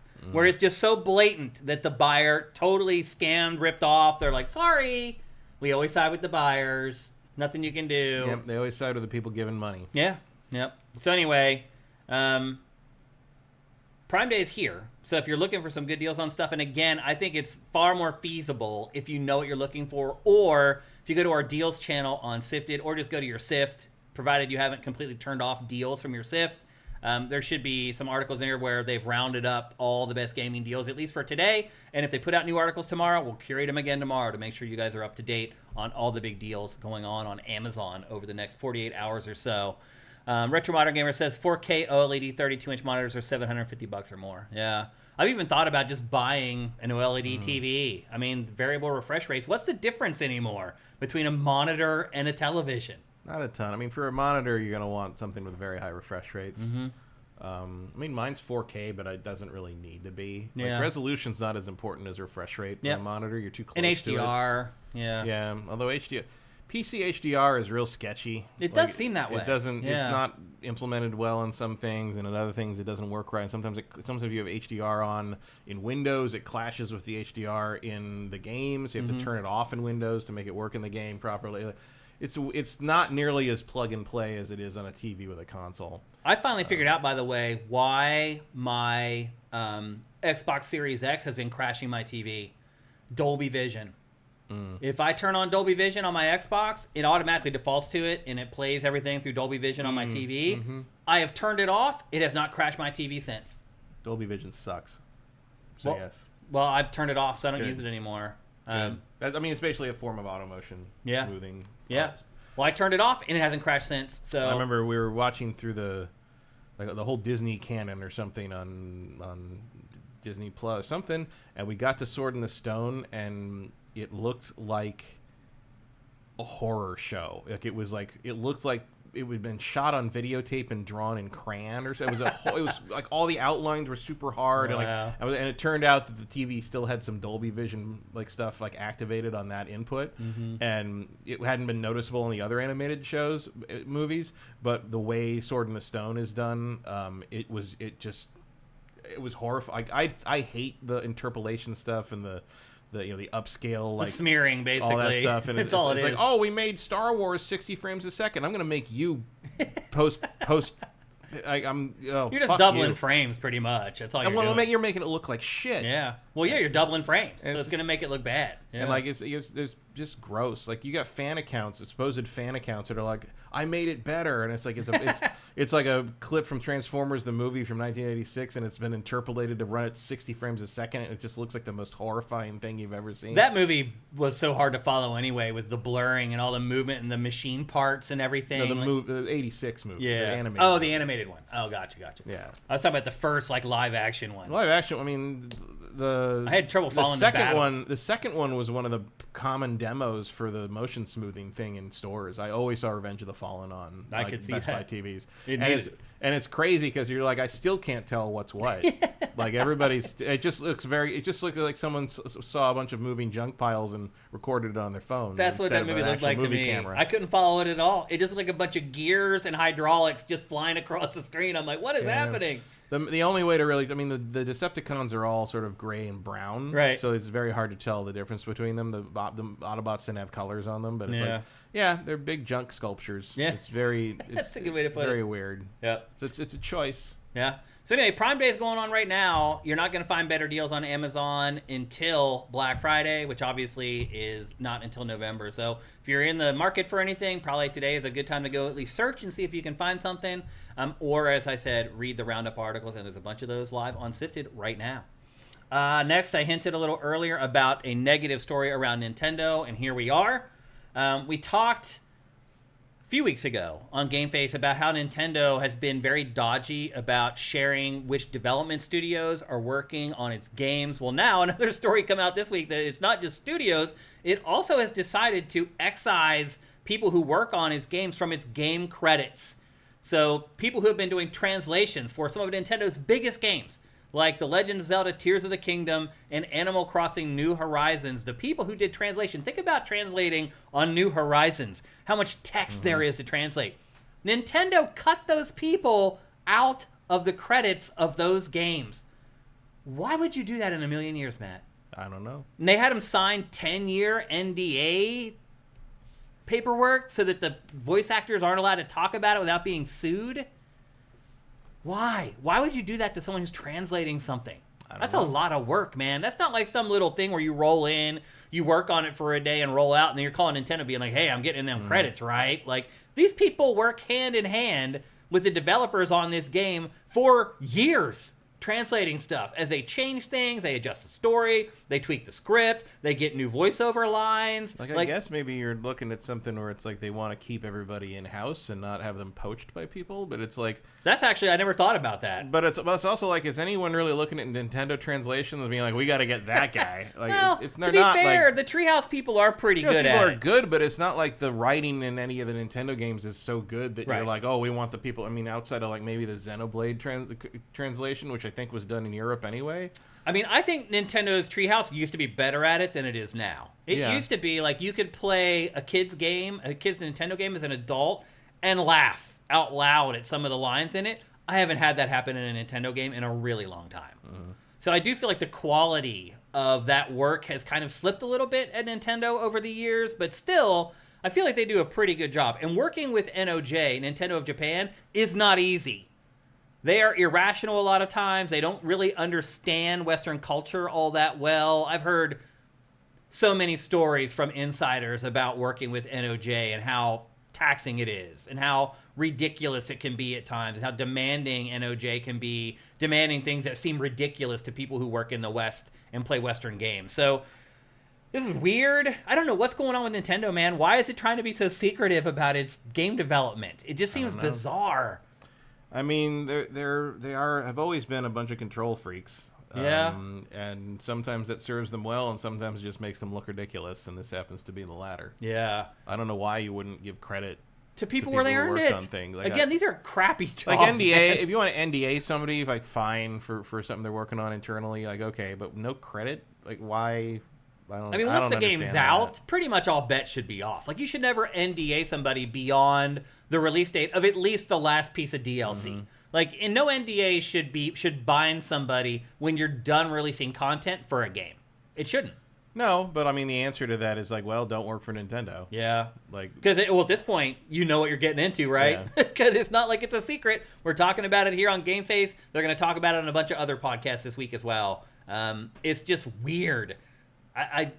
Again, I've worked in this industry for almost going on 30 years now. I've never seen anything like it, where a studio tries to hide, or a publisher or a platform holder tries to hide the talent that is making its games. It's really weird. I mean, I've certainly seen, we've certainly seen Nintendo or some companies fail to give credit properly, but I've never seen.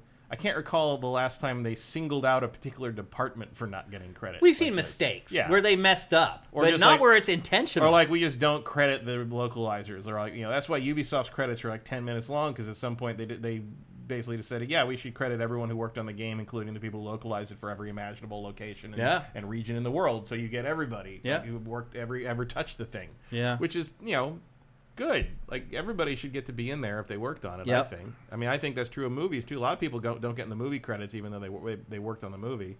That's a lot of that's related to guild and union stuff.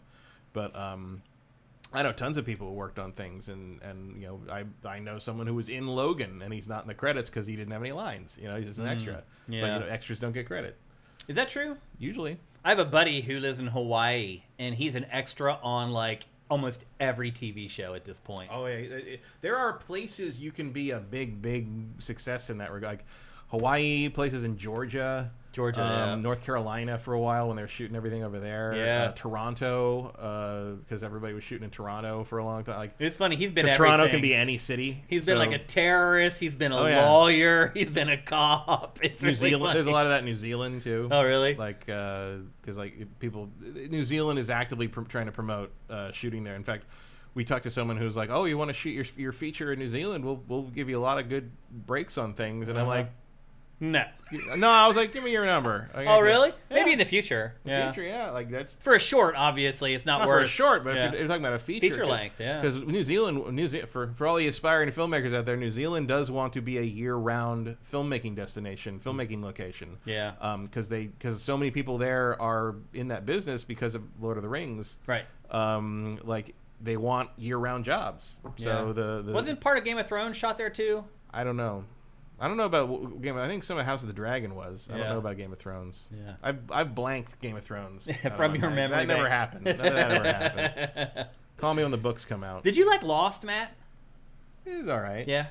There's some all-time great episodes in Lost. I didn't think it was a very good show overall. Just because. How do you compare the last episode of Lost versus the last episode of Game of Thrones? Last episode of Lost is a Shakespeare compared to really. Lost. I think the last season of Game of Thrones is one of the worst things I've ever seen on television. I thought that the last episode of Lost ruined Lost more than the last episode of Game of Thrones. Not in any way. Because it was what everybody guessed all along, and they just lied all along. We're like, no, you're wrong. No, you're wrong. We're like, they're in purgatory. No, you're wrong. That's not the ending.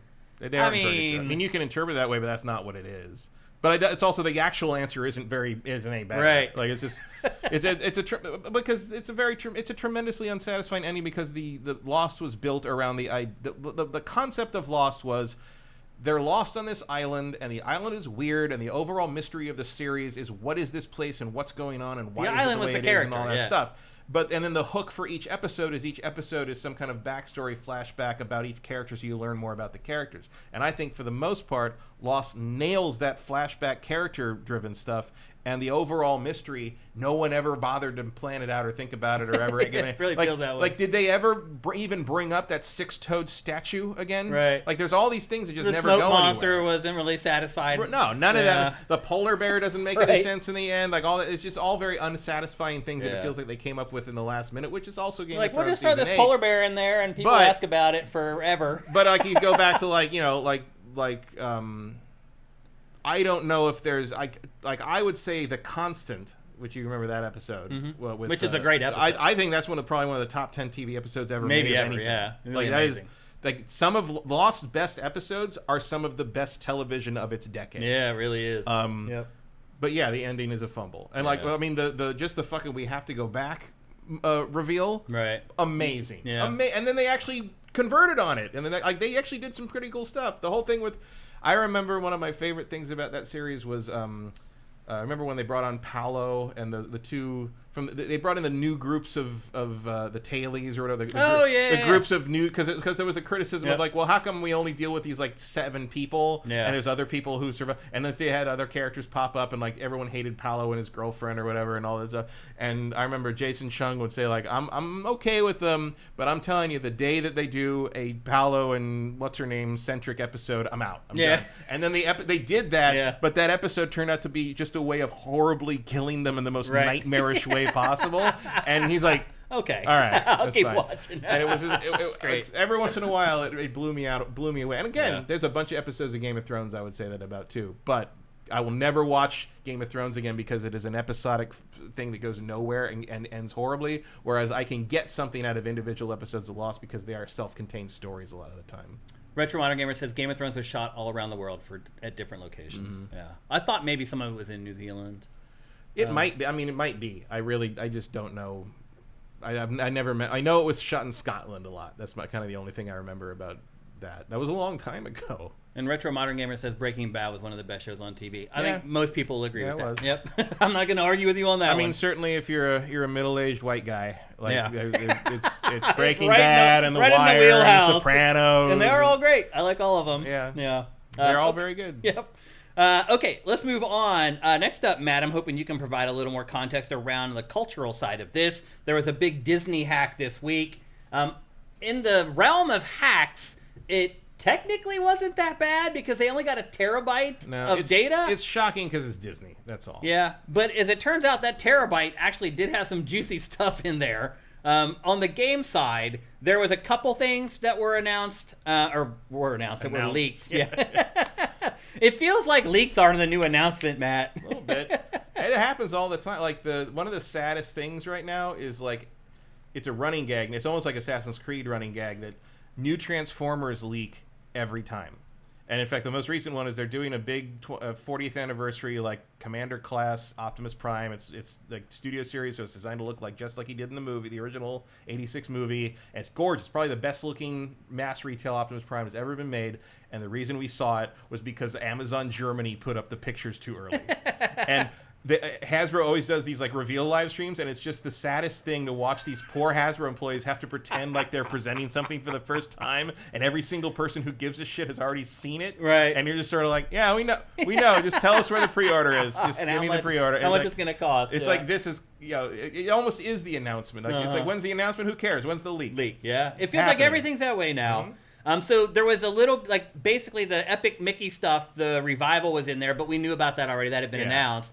But then there was also the sequel to Aliens Fireteam Elite is coming, which I can't believe they're making a sequel to this game. This one actually surprised me. Because there's been a bunch of stuff that popped up that were like jokes. Like people were saying, like there's one that I still don't know if it's a joke or not, where it was like it was that someone said they found in all the data that Jeremy Renner had to shut down his like Jeremy Renner site and app because it violated some no-compete clause that was in the Marvel contract he signed. Wow. And I honestly can't find whether that's a joke or not. Yeah. Because like on one hand, it doesn't really make a lot of sense, but on the other hand, it does kind of seem like something they do, right? It feels like like when you sign to be a part of the MCU, you do kind of sign your life away to some degree. Yeah. Because like, there were like I think it was 6 films minimum when he signed on. Like you were, like that was the deal. Like you had to be in 6 movies and then maybe longer. Yeah. Like it was like signing up for a tour of duty. Yeah. But like some of this, and then I saw the Fire Team too. I'm like, no.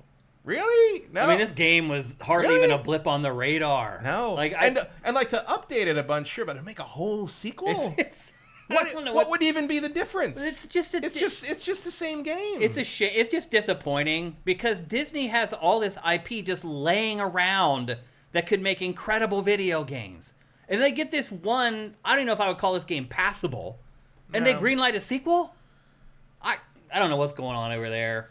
I mean, we actually know the person who handles a lot of the game stuff at Disney, and I'm kind of surprised. I mean, I understand, like, the kind of, maybe there's an attitude over there, maybe even partly from him, where it's like, this should be, like, Alien should be a successful IP for video. Like, you should be able to convert on that. Yeah. I don't think this is how you do. I think Alien Isolation is the blueprint. Yeah, I agree. That. Yeah. And you just basically, you need to figure out a way to make an Alien Isolation that does aliens. Yeah. Like where Alien Isolation is like Alien, you need to find a way to take the Alien Isolation concept and turn it into what Aliens was, where it took this isolating horror movie and turned it into a big action picture. You need to find a way to make Isolation become that. Yeah. That's the progress. Or you need to just make Prey the game, because that Predator sequel was great. Like you've got the Predator stuff here. Maybe you should just make it Aliens versus Predator. Doesn't suck. That would be a good idea. Yeah.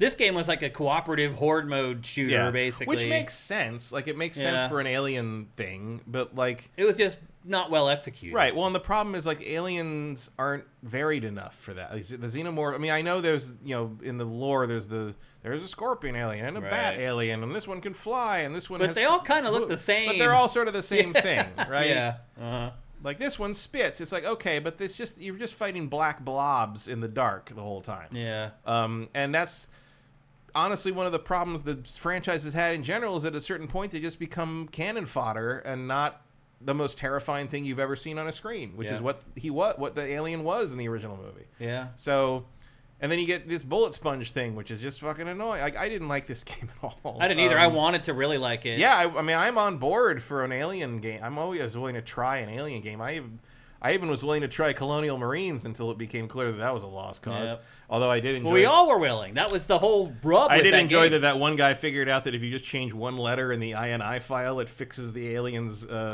AI. I'm playing with you in this B-roll. There you are, right there, Keldrock. We were playing with Johnny. Hurricane? Johnny Hurricane, yeah. The three of us were playing this together, yeah. Hope Johnny Hurricane's doing good. I haven't seen him for a while. I haven't talked to him for a while. But anyway, there's another one of these coming, and then some of the other stuff that leaked out is that there's a ton of crossovers coming for Fortnite, but shocker, everybody's doing tons of crossovers for Fortnite right now. I mean, it's really insane. It's like almost impossible to keep up with them all at this point. Just the crossovers, period. Like today, there's a new trailer for Lara Croft in Dead by Daylight. Like they don't even like make sense anymore. So I wasn't so surprised at this. The biggest surprise for me, Matt, was the lack of anything compelling that they found. And again, they only got a terabyte of information. I'm sure there's other stuff that Disney's working on that wasn't in the leak, blah, blah, blah. But, I mean, they basically got this information from their Slack. Is that right? I think so, yeah. Yeah, which is also what happened with Rockstar, right? They got into Rockstar's Slack, and that's how they got all that. Yeah, I don't even know why people still use that. Yeah, it's weird. A lot of companies still use it because they sign big contracts for it, be my guess. But yeah, so a bunch of crossovers with Fortnite, and then that was pretty much it. Matt, why are Disney video games so non-existent? Disney has had a hard time committing to the idea of video games for a very long time. It's like on again, off again, on again, off again. Now it seems like it's on again. Like sorta. Or they're trying to now. They're starting to ramp up their game stuff again. It's like you did that 7 years ago, and then you tried it for 5 years and bailed. And they had hits too. Like they had some serious hits. Disney Infinity was a serious hit. Like yeah, and they shut it all down. I was there when they shut it down. Basically, we were at doing interviews there. Yeah, and like all of a sudden it was like, oh yeah, we're done. We still did the special, but nothing else came out after the stuff. After the Star Wars stuff we were showing on that one special we did. Yeah, and they said they had stuff unreleased. Yeah. Now, to be fair, there are Disney games or Star Wars games out there. Like, we're getting a really good one here in like a month, which is awesome.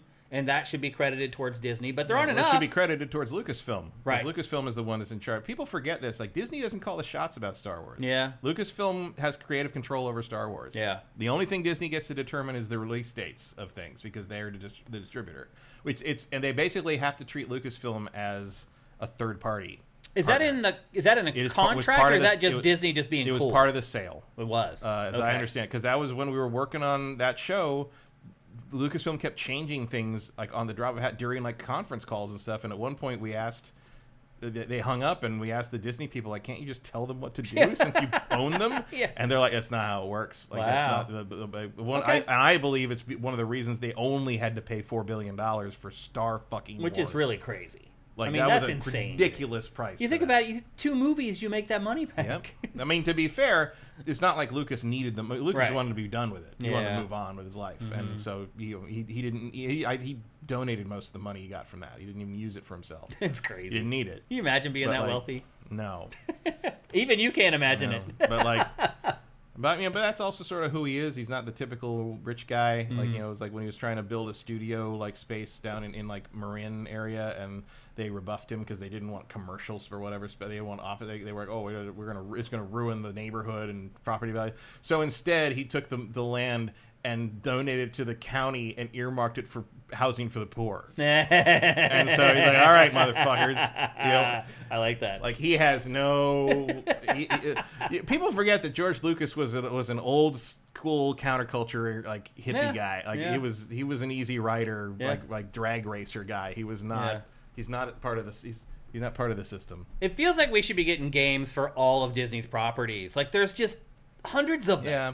It's just, I can tell you from experience that it's very hard to get Disney stuff made just because of how many cooks are in the kitchen. Kingdom Hearts, perfect example. That's why we get it once every decade, it seems like, because you have to jump through all these hoops with Disney. They make it too hard. It's one of the reasons I think Square stopped putting Final Fantasy stuff in them, because Final Fantasy stuff is so flash in the pan compared to the time scale of Kingdom Hearts. Timelessness. Because at a certain point, like, imagine, like, if you're making Kingdom Hearts 3 in the time frame that we have been seeing it being, or Kingdom Hearts 4 rather, like, at the beginning of development of that, you're putting Final Fantasy 15 characters in there. Right.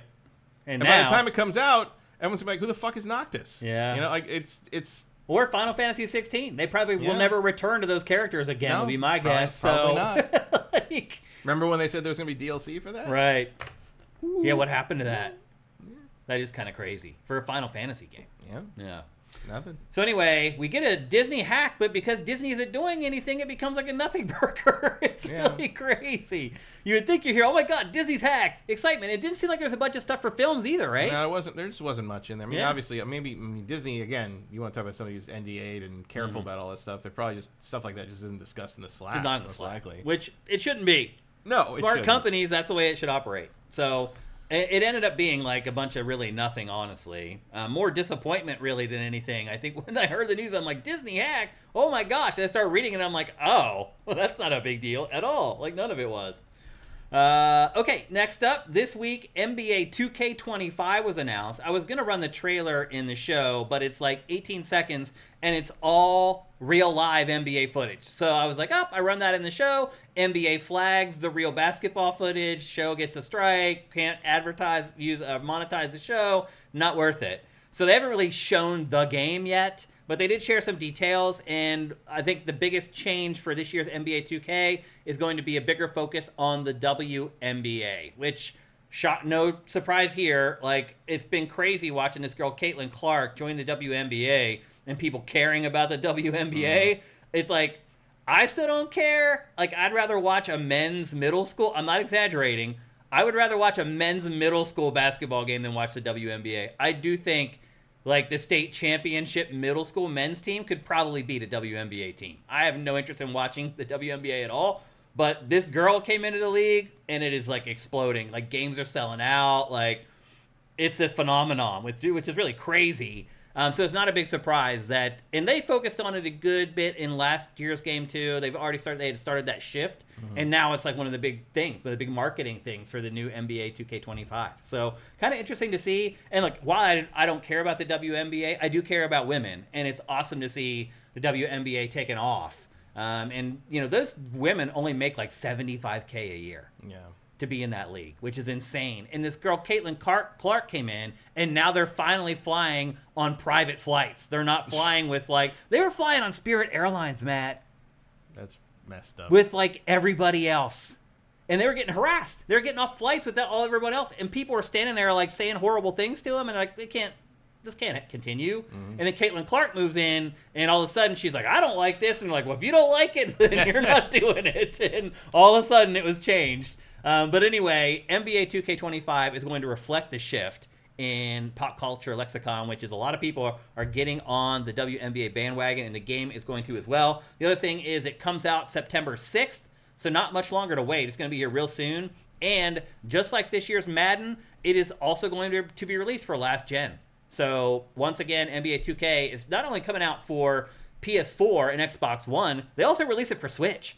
And it is coming out on Switch again this year. Madden doesn't go that far. Like, it doesn't dip its toes into the Switch water. I will say that when I was in high school, our high school girls basketball team was the best in the country. Undefeated for 120 games. Wow. I think. That's amazing. They were all the best of the best. Like, they were like recruited to big schools and a lot more. Yeah. And we did do some exhibition games with them against like the best boys teams in the area, and they slaughtered the boys. Really? Every time. What? How old were the boys? They're the same age. They're 16, 17. What? Slaughtered them. I don't believe that. They did. Really? I mean, maybe these local teams weren't very good, but like. Well, I did. Look, I'm saying like they would like state champion men's middle school team. I think could beat a WNBA team. Maybe I don't know enough about basketball to say that one way or There's the only other. like 2 women in the whole league that dunk.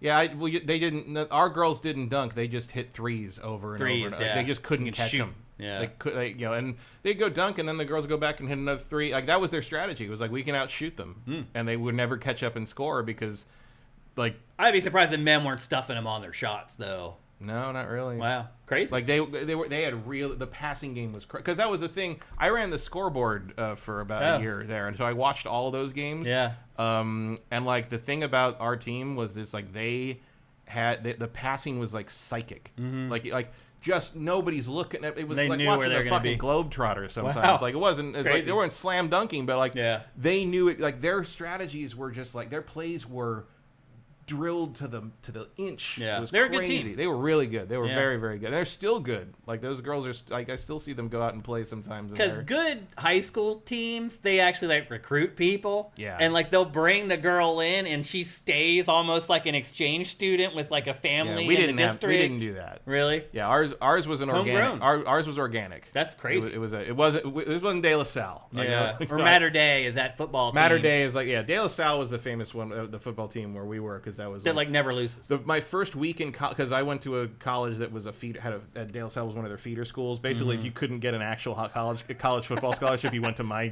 college. Right. From your De La high Salle. school. From De La Salle. No, from De La Salle High School to college. Gotcha. De La Salle was an East Bay feeder school. They've made movies about it. It's like a legendary. Oh, I read a book about it actually. Yeah. The first week I was in college, I saw two guys get in a broken bottle stabbing fight over whether or not De La Salle recruits. If your De La Salle kids would swear to the point of murdering you that De La Salle does not recruit. And everyone who had ever played for any other football team in the area was just like, of course they recruit. What are you fucking talking about? And like, you don't get a team like that for 30 years without recruiting. And it was, but the De La Salle people would just say, no, De La Salle just attracts the best because it's De La Salle. And like inevitably, and they were both super drunk, and like a huge fight broke out, and I think one of them got arrested. It was a whole thing. Yeah. But that was one of my first encounter with De La Salle. It's a legendary program. People take this seriously. Oh, really seriously. We didn't have a football team, so I had never encountered high school football fervency before, and it was amazing. Well, that one's the whole other. Oh, that was that's a different galaxy. Yeah, that's high school football. Yeah, and it sure was an education. Yeah. You just learn real quick to not fucking talk about it. So anyway, that's the latest on NBA 2K25. Again, it's coming September 6th, and it's coming to everything, including Last Gen and Switch. And our last story for today's housekeeping is a little bit of bad news, but it's kind of in line with a lot of stuff we've been talking about lately here on the show, and that is UK video game sales have dropped 30% year over year from last year.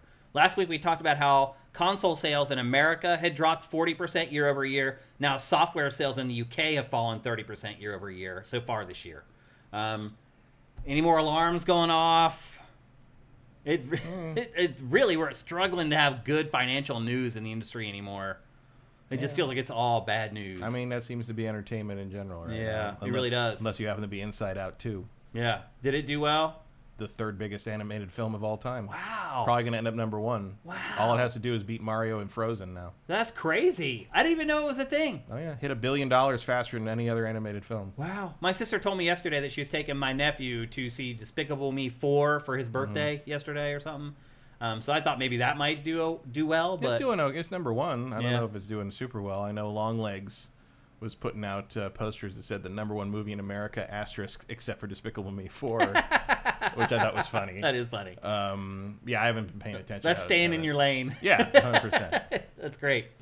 So anyway, I mean, it's not just America, I guess is my point. Sales are falling pretty much everywhere right now, and it has been a pretty abysmal year for video game releases. I'm not sugarcoating it or trying to gloss over or anything. But man, to have sales fall this far is a little concerning.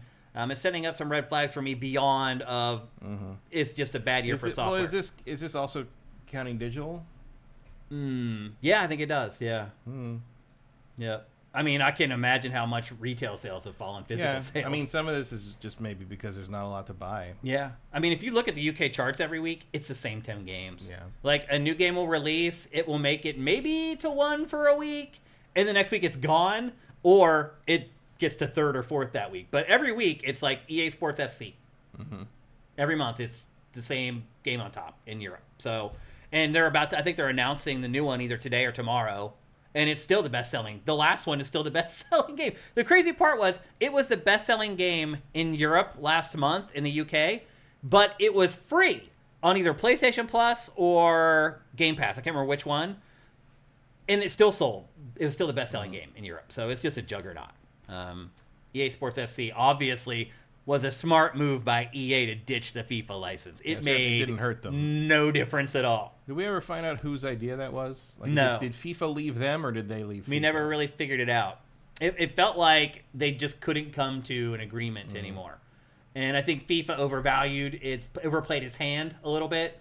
And EA was finally like, you know what? We probably don't need you. And as it turns out, EA was right. Yeah, EA's like, you're not supposed to use your hands. Yeah, exactly. So there you go. That's our housekeeping for today. I thought somebody... EA SC is a great game. I can't deny it. Controller's End. That's great to hear that they ended up making their own game that's just as good as FIFA. Vincent says, apparently college football is actually selling next-gen consoles, at least in the U.S. Okay. I think, our episode of Dossier for July, it was the cover game. And I thought long and hard about that because I'm like, look, if I use college football as a cover game for this, no one's going to watch it on YouTube. Our audience is going to be like, what? Football? And it probably did affect like whether people watched it or not. But there's no denying it was the biggest game release of this month. They're just not. And editorially, I was like, if I put something else, I would for the thumbnail, it would be being editorially disingenuous. So I use college football, and I guarantee you it is going to be the best-selling game of this month by a mile. People have waited for over 10 years for the series to return. It is a big freaking deal. And what I've seen of it so far, it looks pretty good. Most of the chatter on YouTube... my friend's kid is in it. Oh, really?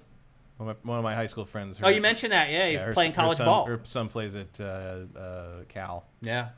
Yep.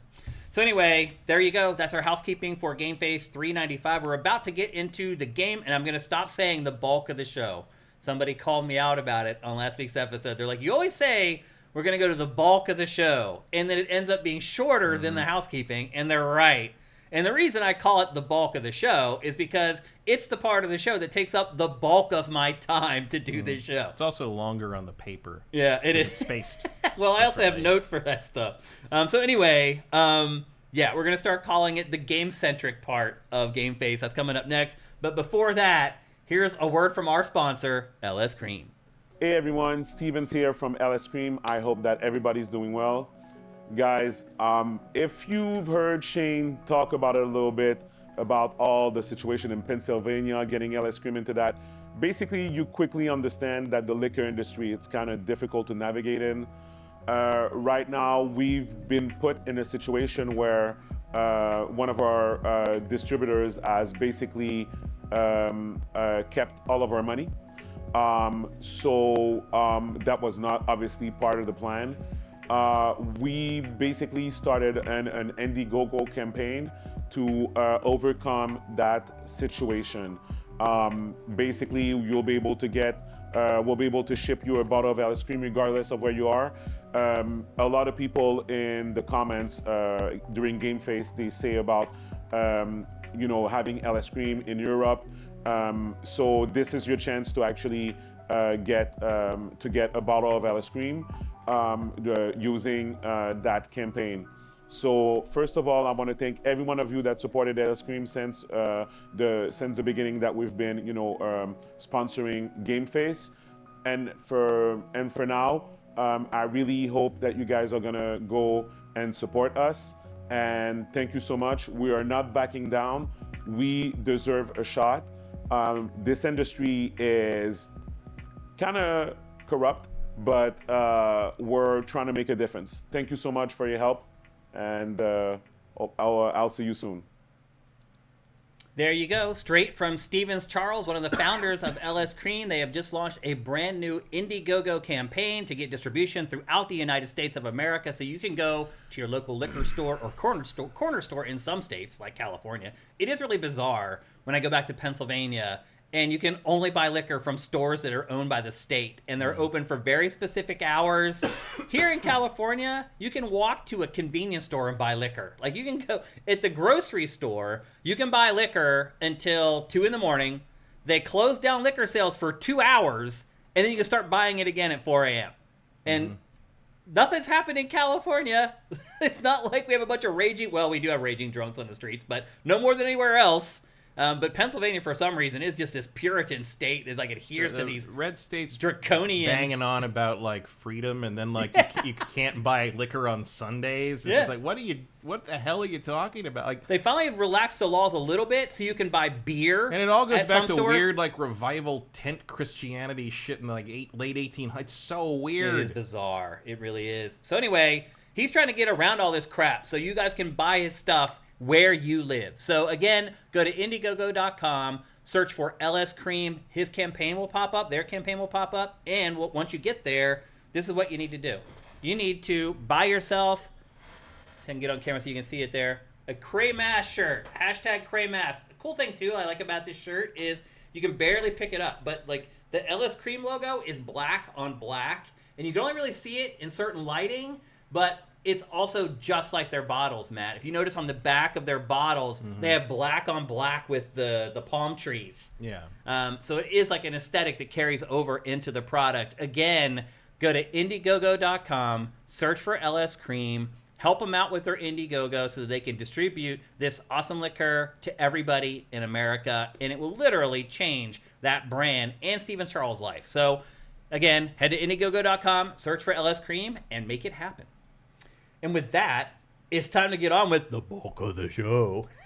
It's time to talk about games here on GameFace 395. We're going to kick things off with probably the biggest story of the week, which is Concord. There was an open beta for Concord. It is PlayStation's hero shooter. It's answer to Overwatch. It's something that probably doesn't really need an answer at this point. Yeah. And it is also, by the way, we should mention, it's coming to PlayStation 5 and PC. It is not a free-to-play game. Does it sell for $30 or $40? I don't know. I don't know if they've announced that yet, but my guess is it'll be priced around the same as Helldivers 2, which was $30, I believe. Is that right? Helldivers? Helldivers was 40. Was it 40? 40 or 50. But it's tracking to be around that same price range, which is, maybe a little bit of a tough sell in 2024 trying to sell a game like this, but then I thought that was the case for Helldivers 2 and it exploded. So what the hell do I know? It's 40, Chad is letting us know. Thanks, guys, as always. It is $40, but there is an open beta going on right now, although actually they just ended it today. It was supposed to only go through the weekend, but there was such a massive response to it that Sony decided to let it go for another day. So it actually ran all the way through yesterday, and now today it's finally been shut down. But there was an open beta running all weekend. I think the beta was only on PlayStation, though. I don't think that it was running on PC. And you could get into the beta if you were a PlayStation Plus subscriber. Sony needs to do more of that, in my opinion. If you're a paying subscriber to PlayStation Plus, you should be able to play early betas, alphas, whatever, of pretty much all its games. And I'm hoping that this is a sign of things to come. Although I'm not holding my breath because this is a multiplayer-focused game. Did you get a chance to play this at all, Matt? I know it's not something you're typically interested in. I didn't even know it happened. And when Matt and I saw this game, we were like, oh, it's like Guardians of the Galaxy crossed with Overwatch. And now that I've played around 15 hours of this game, it's Guardians of the Galaxy mixed with Overwatch. And that's exactly what it is. The tone of the game, the humor of the game, Guardians of the Galaxy. Characters that are in the game, the playable characters in the game, could have been ripped straight out. It could be like Guardians of the Galaxy 4 or whatever. You never would bat an eyelash. And then the game plays a lot like Overwatch or Overwatch 2. I don't know. Are those two exchangeable at this point, Matt? Pretty much. Probably. Yeah. So it is a 5 versus 5 competitive shooter. The maps in this game, I wouldn't call them a couple. Like one of them is very much like a MOBA map with 3 lanes: a center lane, and then a right lane, and a left lane, or top and bot if you're a MOBA player. But the other ones are more like circular. The first thing I would say about this game that I found myself doing is running around without anyone to fight for big parts of the time that I spent playing it. It felt like a lot of the time you're running around in a circle on these circular maps, and then the enemy team is running the same direction behind you in the same circular map. A lot of times I would just stop running and turn around and run backwards, and I'd run into conflict. The reason I feel like it's hard to find conflict in this game is because the map is very, very small while you're playing. It's hard to get a lay of the land, figure out where enemies are coming from. Now, one thing that does help a bit is when your teammates get into a fight, they will show through the map, through the walls. You can see a blue silhouette of your team, and you'll see like their health meter going down or whatever. That tells you like they're in a conflict. And then you can sprint and run and try to get into the fight. But I found a lot of my time playing this was running around looking for a fight. And then a lot of times, the enemy finding me before I found my teammates. So my biggest complaint with this game, and I play a lot of freaking shooters, my biggest complaint with this game is the time to kill is way too long. Like double as long as it should be. And look, I do play Call of Duty. I don't think games like this should have like Call of Duty time to kill, where you get hit with 3 bullets and you're dead, basically. Like, I feel like games like this do need a little bit more, but they've gone way too far the other direction. Like, what happens in this game all the time, Matt, that drives me crazy is that I get the drop on somebody, meaning I strategically place myself in a point where I'm like, the enemy's going to run by here, and I'm going to mow them down when they run by, and they're not going to see me. And then that happens, and they run by me, and I just load into them, just completely empty a clip into them, and they turn around and laugh and shoot me, and then here comes one of their partners, and I die. That happened to me over and over and over again. I'm like, okay, I got the drop on this guy. He's dead. Nope.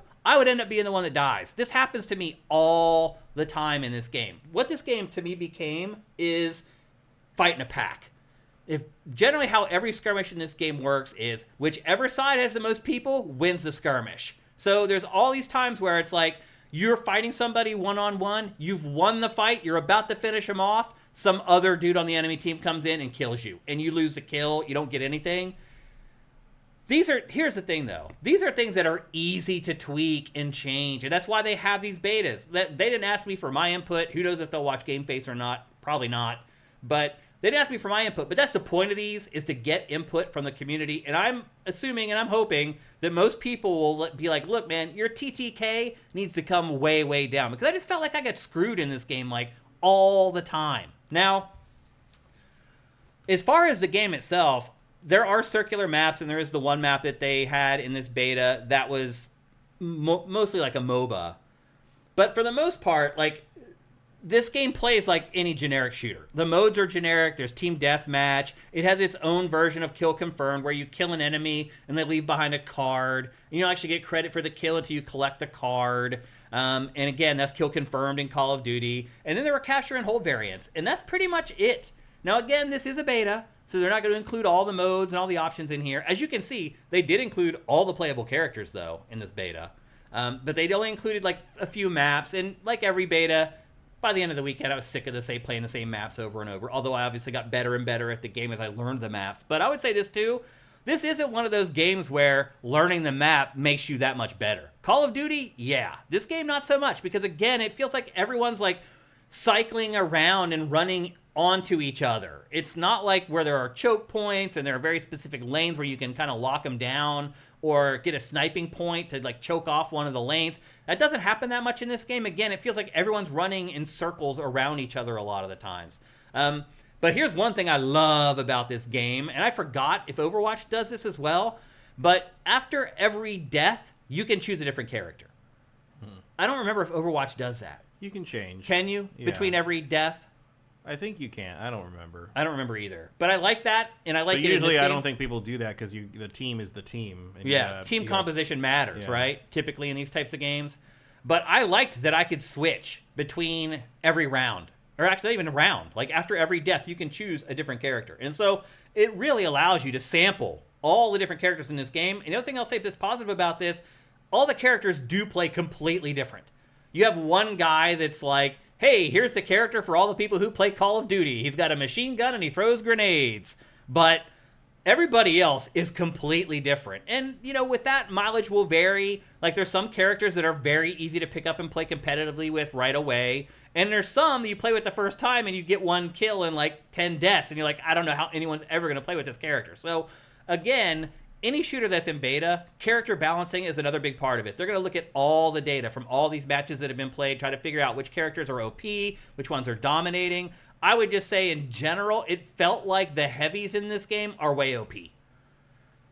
Every time I played with one of the bigger characters or the tanks, I just dominated. I would finish with like 10 kills and like a death or two. If you start playing with like the smaller like magic caster characters, I found it very difficult to be effective with those players. Or if I stuck with them for like 5 or 6 matches in a row, I would slowly start becoming competitive with them. But the big guys, you can just lug around the map and just mop people up pretty much. So, again, that's what these betas are for, to figure out which characters they have overcompensated for, which ones that they have made too weak in the grand scheme of the overall play. And then, you know, modes matter. Some characters are stronger in some modes than others. A capture and hold variant, you want some tanks to sit there and camp the point once you've captured the point. So all that stuff comes into play when they're trying to balance these games. Now, one thing I did see that was kind of surprising, Matt, is that the characters don't really have ultimates in this. They have like 2 big moves that are on the shoulder buttons that are on cooldowns or whatever, but they don't have like the crazy, like, over the top screen clearing, here's 3 dudes in front of me, I'm going to kill all 3 of them with one attack type stuff. In that way, it reminds me a little bit of Valorant, which is Riot shooter. That game is also kind of restrains itself a little bit and doesn't have these big over-the-top moves. And this game does that as well. There's a little bit of like everything in this game, honestly. But I think the easiest way to describe it is Guardians of the Galaxy set in Overwatch. But I do like how you can quickly try all the characters in the game to try to figure out which ones that you want. Again, there's lots of characters for a new IP in a game that's just launching, for a franchise that's just launching for the first time. I was impressed with the quantity of playable characters and the variety and what they do and how they're all completely different. What else? Time to Kill. I mentioned that already. I guess the one thing I would say about this game in general is that it's a competent hero shooter. It's pretty as well. I mean, you're watching the B-roll. It's a very good-looking game. I mean, as far as that goes, it's probably one of the better-looking games on the market as far as visual fidelity is concerned. The audio in this is also incredible. In fact, it's probably the thing that stood out the most to me playing this. Not just the sound effects for the guns, but like the positional sound, how they've mixed footsteps. That's always a big important part of playing any shooter competitively. How loud are the footsteps to alert you that someone's coming up from behind you? All that stuff in this game works very, very well. The music is awesome. One other caveat that I had with this game, though, is the way the health works. So you do not regenerate health. You get new health by hitting the health pickups. And honestly, Matt, I think the game that this reminds me of the most is Star Wars Hunters. It has the same sort of pickup health stuff where it's like right there you can see the health pad right there. So what it does is it convinces you find a health pad, you camp around the damn health pad. And the best games that I have are matches where I find a health pad somewhere, I have a character that I can use that has a decent range, not necessarily a sniper, but something that can attack from decent range, and I camp next to that health pod. And maybe they get a couple shots on me. That's okay. I killed 3 of you, and now I'm running over to the health pad. I'm back to full health, and I'm back to take more pot shots at you guys. Like, that's how I felt like it affects the game and the way people play the game. The fact that there are health pads instead of just regenerating health. I honestly think regenerating health is the better way to go. I don't like how health pads affect the overall flow of a game. Again, it just results in people camping and trying to defend those points that regenerate your health. So that was another kind of caveat I had. That is not going to change. Once you've made that decision when you start developing a game, that's how the game's going to be. That's just the way it is. So some of the abilities and some of the characters I thought were kind of hard to wrangle. Like this character is the one I ended up playing with the most because she has a rocket launcher. And then you just saw a minute ago one of her abilities. She jumps up in the air and then does a ground pound basically. But like her ground pound is very hard to aim. If the enemy isn't directly in front of you, trying to swivel around and attack from the sides or from behind with that ground pound is pretty much impossible. So there's little tweaks that need to be made to pretty much every character in the game to make it flow better, work better, make you feel like you're more effective with those characters. But again, most of that stuff is stuff that can easily be tweaked, stuff that they can look at the data that they gathered from the beta and figure it out. Now, for those of you who are not PlayStation Plus subscribers, there is a completely open beta coming this weekend that you'll be able to play in. So if you're not subscribed to PlayStation Plus and you want to check this game out, you'll absolutely be able to. But it's a pretty simple shooter, honestly. Like, I thought it might be more complicated than it really is. And, Matt, what I get to is, like, why would somebody choose this shooter over another one? I think the answer to that is they won't. Right. This thing seems dead on arrival in a big way. The characters they're okay. And, look, they're supposed to start releasing these little cinematic vignettes that are supposed... I haven't seen a single person talk about this week. You're right. It has been dead on social media about it. Because it's kind of forgettable, man. And it only had like 1,000 people playing on Steam. Is that true? Yeah. Well, again, it wasn't open yet. So. It wasn't, but every pre-order got you a code to give to somebody else. Yeah. There's no interest here. Yeah, it feels like there isn't. And I can understand why. Yeah. Certainly not for me. I mean, again, and for me, like, it's a double whammy of like, this isn't the kind of game I care about, but also like, feels like you kind of came up with a pretty interesting setting, a pretty interesting group of characters here. It's just too bad you did this with them. It's derivative. Yeah. Like, but you could have made like an interesting, you want to do like a Guardians of the Galaxy thing. Guardians of the Galaxy is character-driven storytelling. It is. Like, yeah. make a a co-op shooter or a single player shooter or something, but this doesn't give you anything. I mean, they're all distinct, easy to tell apart. Like even looking at this footage, but like, why go through all this like trouble to like do something you're not going to do anything with the lore or anything with the character? Like didn't we learn that yet? Didn't Overwatch teach us that doesn't save you? I don't understand how you would expect someone to stop playing Overwatch to pick up this game and play it. Well, I think their idea is that people have already stopped playing Overwatch, and now maybe they want to play something like it. And pay for it when you can play Overwatch for free? I don't know. Like, it's a tough sell, man. Like, there's a lot of options for this kind of game right now if you still want to play something like it, and I don't really see a reason to pick this one unless you really like the aesthetic, and the aesthetic is cool. Like, it does look good. The technically, characters, the characters all look decent, but like watching that cutscene where like the one guy with the spiky bits was like monologuing for a long time, and I'm like, okay, cut to the wide shot and show that everybody's not paying attention to him, and there it was. Like I didn't even need to hear it to know what the gag was. Yeah, and it's just like, well, you're not going to get anywhere with that. Like one of the reasons the Overwatch like lore and character stuff worked was because those were really fascinating little short films they made. They are. And they're trying to do that. Like, again, they're supposed to release, like, regular cinematic vignettes that make you care about the characters. But having played against these characters for an entire weekend, there's, like, 2 or 3 that stand out where I'm like, yeah, I remember that character and I like that character. But most of them don't. Mm-hmm. They're just like, there's Trenchcoat Dude with the shotgun. Like, they're just, nothing really stands out about them. And they can help that by releasing those vignettes eventually, but it just seems like a tall task. Like, it's not different enough when there's so much competition out there that is free. Charging $40 for this thing, it's like, first of all, it needs to be free, period. Mm-hmm. Like, they need to figure that out right now, and they need to adjust it somehow and start trying to figure out how to sell the cosmetics or whatever. Yeah, this is like a fascinating kind of, like, you could write probably a PhD thesis on, like, comparing and contrasting this with Helldivers 2. Right. And like, why did Helldivers 2 succeed, whereas this one is not going to succeed? And look, I was wrong on Helldivers 2. I'll totally cop to that. I still don't understand why people like that game so much. I still don't get it. But this one, it is literally so derivative. At least like Helldivers 2, it did a couple things differently than other games were doing. Yeah. Just having like team damage, it was a difference from a lot of games. This game literally does everything like every other game of its ilk.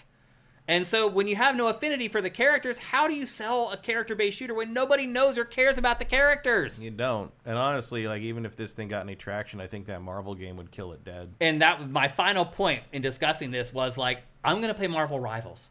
Mm-hmm. Why wouldn't I? I doubt it'll be much better or worse than this game. Yeah. And I care about the characters in that game. And it actually has the Guardians of the Galaxy characters that they're ripping off. That they're ripping off. Like, I just don't get where the market is for this game. I don't. And I think it's going to fail. So, it's solid. I guess it's good. If you haven't played a bunch of other games, you probably think it's the bee's knees. But having played all these other shooters, it's hard for me to figure out how I could recommend someone buy this for $40. I don't know what Sony was thinking with this game greenlighting it. And again, everybody seems real damage spongy. That's what I was just talking about. The time to kill in this game is ridiculous. How many times did you see in this where I got a drop on somebody and I end up dying? Yeah. But they're not even killing you that fast either. No. It's just...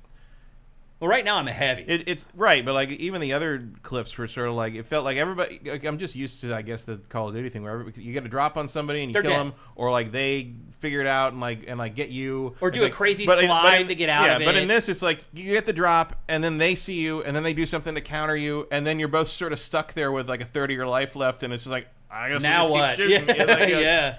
Yeah. And like that, like that's not. It's not fun. It doesn't seem fun to anybody. It's not rewarding because part of the fun of these games is outsmarting people. Being like, I know this is a pathway that after they spawn, they always run down. I'm going to camp next to this pathway. I'm going to get an easy kill. And there's no easy kills in this. It's just that like weird, awkward, like, oh, neither of us are dead. Yeah.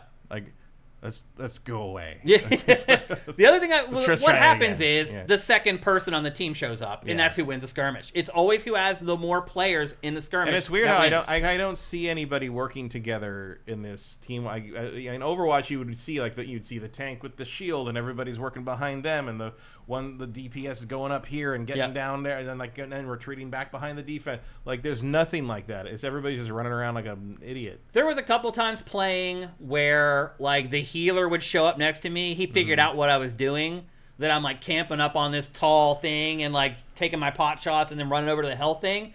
And he stopped and he dropped the health thing next to me and was like, okay, I see what you're doing. I'm going to make it easier for you. Now you can just go 5 feet to refill your health. Stuff like that happened a couple times, but not very often. It doesn't feel like the characters snap together like Lego pieces like they do in Overwatch, where you're like, I know what this character does. I know what its weaknesses are. I know there's this other character that will compensate for the shortcomings of mine. And if we work together and roll around the map together, we can be a lethal team. Like, I didn't feel like any of that stuff happened while I was playing this. I always felt like it was me alone. And if a guy showed up to help me finish off the guy I should have killed already, cool. And if not, their guy showed up and finished me off. And that's kind of the way it all worked. These vignettes, I like her. I think she's a great character. But the rest of them, I don't know, man. I don't foresee a lot of success for this game. You don't see an action figure line in the horizon? I mean, do you? No. Dude, look, does that character, does it do anything for you? No. I mean, he looks like a background character from a Cosmic Marvel book. There you go. Like this feels like it feels like a team made up of the people that die in the background of a comic panel. Yeah. I only like her because she's got a crazy attitude, the Asian girl. And she's like DGAF. And I like that about characters in games. And she's one of the few that stood out to me in this entire game.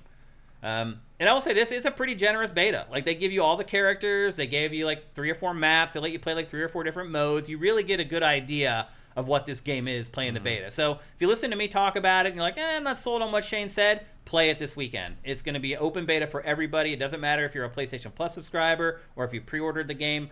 Everyone will be able to play it. Barry Lomax says, I'd rather just play the finals. Agreed 1,000,000,000%. But Barry Lomax, we are a small group of people. I don't know why people haven't resonated with the finals. It is amazing. Again, I recommend you go play it. It is free to play. And it is trying a bunch of new stuff and interesting things that does change how the game actually plays. So I definitely recommend go play the finals for free. Manny DR1 says $40 is too much for these types of games when others are free. Absolutely. It just is. Like, again, I can't believe Helldivers 2 I don't understand how you make that decision at this point. I don't either. Like, what about this made you think that we can charge $40 for this when these other games are free? I'm wondering if Helldivers 2 was what convinced PlayStation to charge for the game. Maybe, but you talk about learning the wrong lesson. Yeah. Because the lesson to me of Helldivers 2 is like you know what? Try something even a little bit different, and you got a shot. Because there's an element of just like there's nothing else like that game. Yeah. Now. Yeah. And there will be. Eventually. The clones are being prepared. I assure you. Yeah. But even I was at a party on Saturday, and like everyone who played video games knew Helldivers 2. Mm-hmm. Everyone. Yeah. And in that group, I've never seen that before. Wow. It's crazy. Everyone has their own taste. Everybody wants to play this different thing, a single player, whatever. Everybody knew Helldivers. Yeah. That's a breakout hit in a way that I just never. I liked Helldivers 1, but I never imagined Helldivers 2 would be that. Controller Zen says, not having any experience with this genre, I gravitate towards Marvel since I know the characters. Exactly. Yeah. I do know this genre, and that's what I'm going to do. I mean, character shooter, I mean, that's the one thing that makes the most sense about the Marvel thing is like, well, you don't need to make anybody like these characters because they already do. Yeah. Yeah. And it's free. Yeah. And and there's moments where it looks like I don't care about that game. I don't care about this kind of game. I don't care about online competition stuff like that, especially if I have to rely on other people for it. But it's like, like that clip that guy put up where Doctor Strange uses a portal to like put a portal in front of the enemy start zone and they just run out into the empty space and die. Like that's great. Not only is that a great like game mechanic messing with thing, but it's also very in character. It's like that sounds like something that would happen in a Marvel thing. Yep. So They've like half their homework's already done for them with that game. Yeah.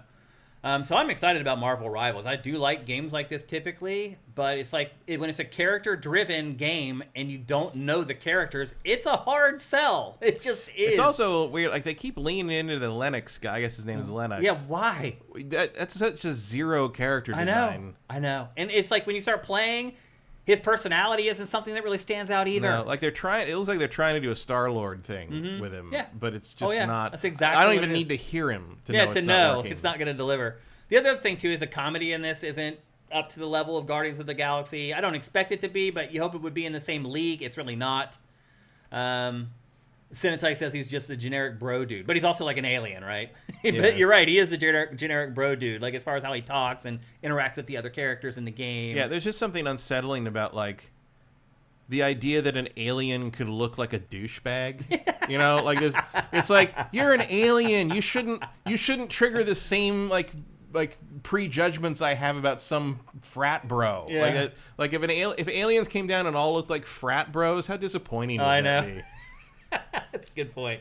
Ashes in the Hourglass says the focus on story and PvP multiplayer makes no sense. Know your audience. Yeah, I agree with you guys. You guys are on it. You guys see it. You just watch 20 minutes of B-roll. You can figure out what this game's all about. So I'm disappointed in Why Concord. is it called Concord? I think it's the name of their ship or whatever. Is it? I don't even know, honestly. But whose ship? Are they all fighting each other?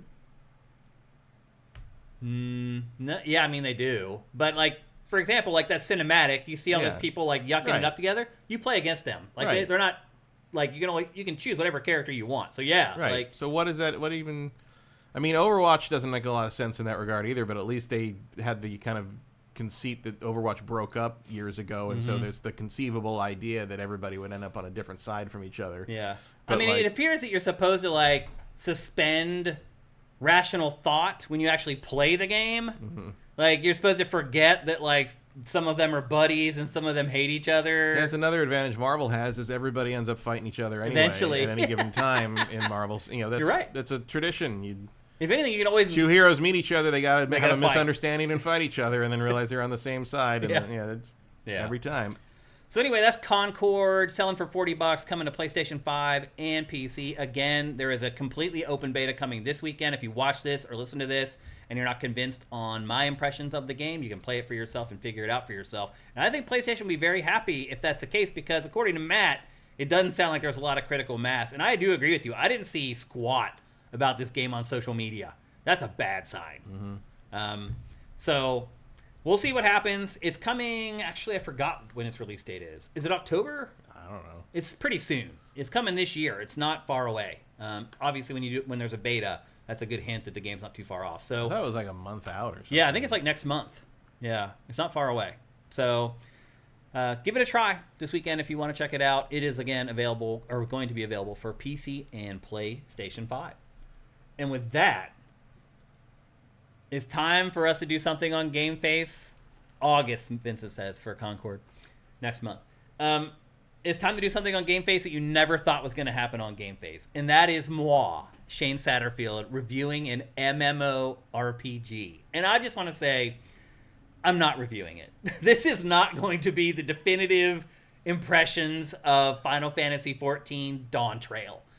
If you are an MMORPG player, you know me, you know my experience with that genre is not extensive. I want to approach this as me looking at this game as somebody like me, who hasn't played a lot of MMORPGs, has maybe been curious about them throughout their life, and has heard, like I have, that this is the game for noobs, that this is a game that will ingratiate you into the genre. It's more active than a lot of other MMOs. The storytelling is console-ish.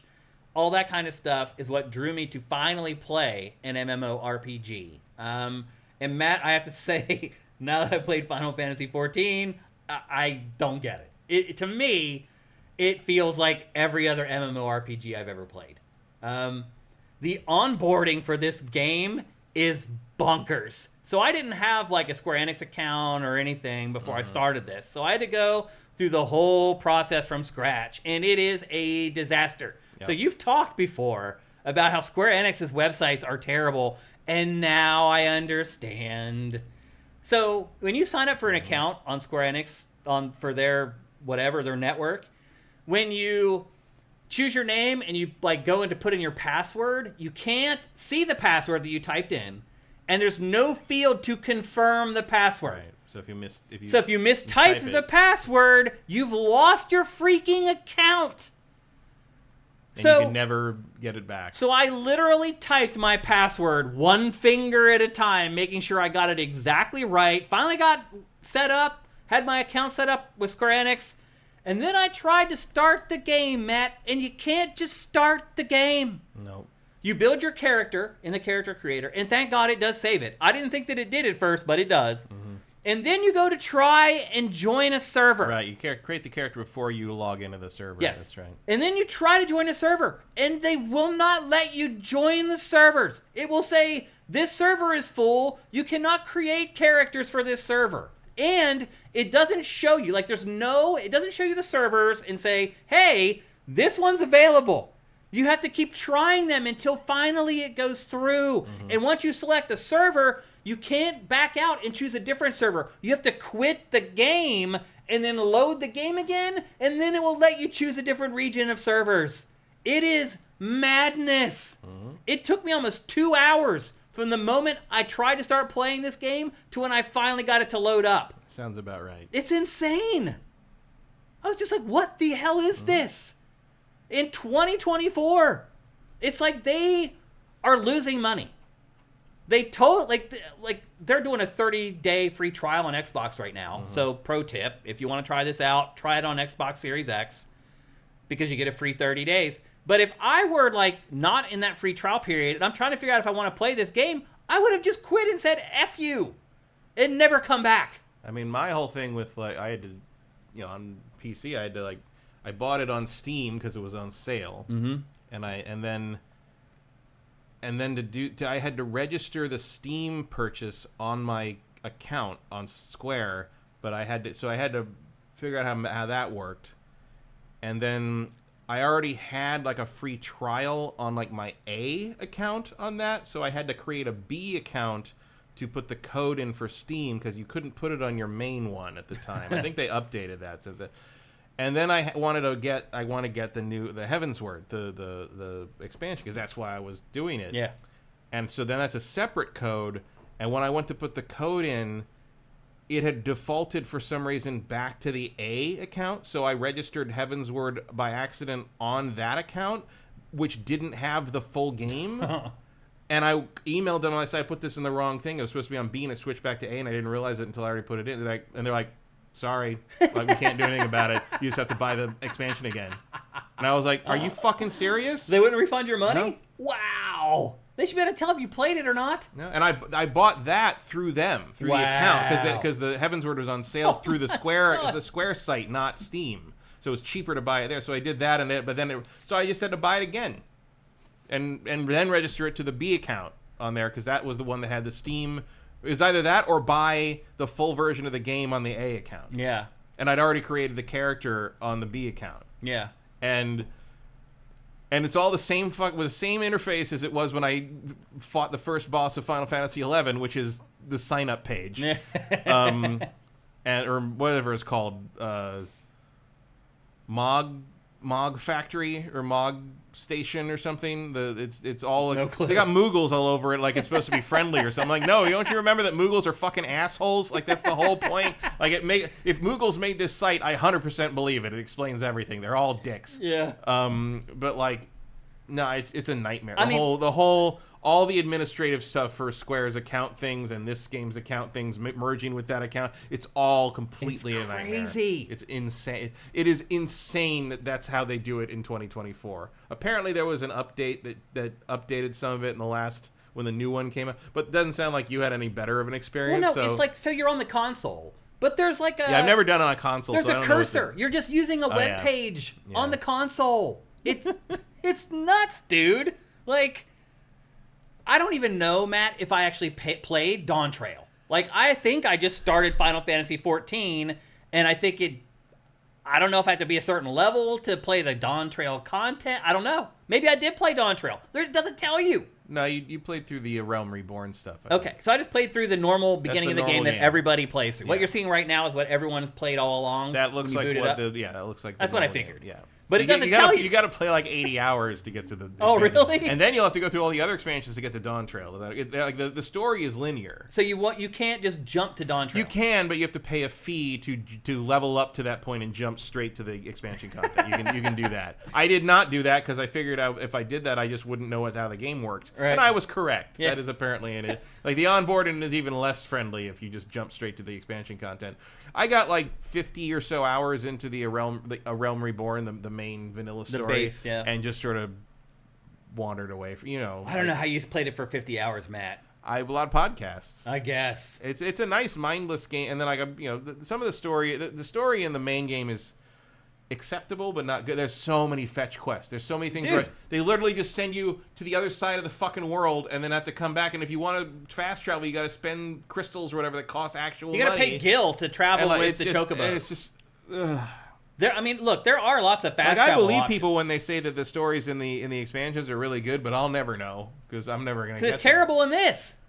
It's terrible. It starts just like Skyrim. You're riding in a cart to like some town. You're finally awake. And some dude's telling you, like, giving you the lay of the land. This is what'll happen when you get there. It literally starts just like Skyrim. Yeah, you more show up as like a tourist, as I recall. Yeah.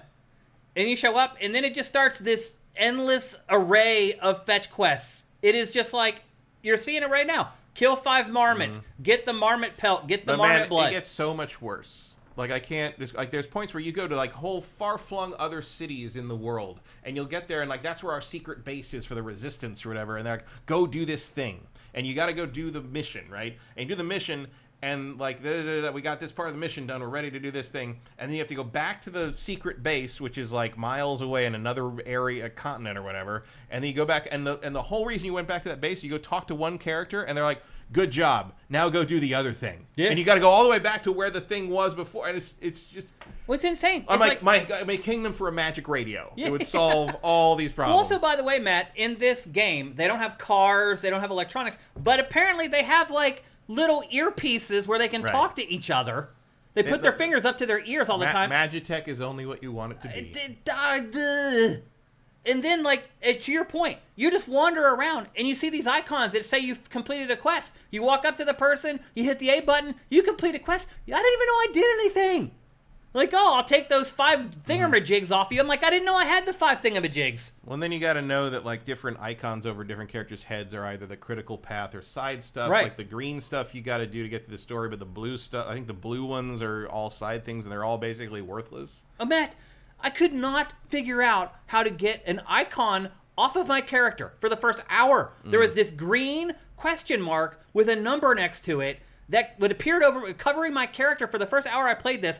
It would say, like, hit the back button and then go, and it wouldn't work. So I had to, like, Google it. I Googled it, and they're like, go into this menu, go into this sub-menu, look for this option that you'll never see, and turn it off. And then that turned it off. Like, the game would never explain to me how it happened. Like, you look at Vincent says there's an item now that takes you back to the base. Great. Oh, really? I wish that was around when I wasted 50 hours of my life. Look at this HUD. It is bunkers. And there's this is a lot happening. This is after I've cleaned it up.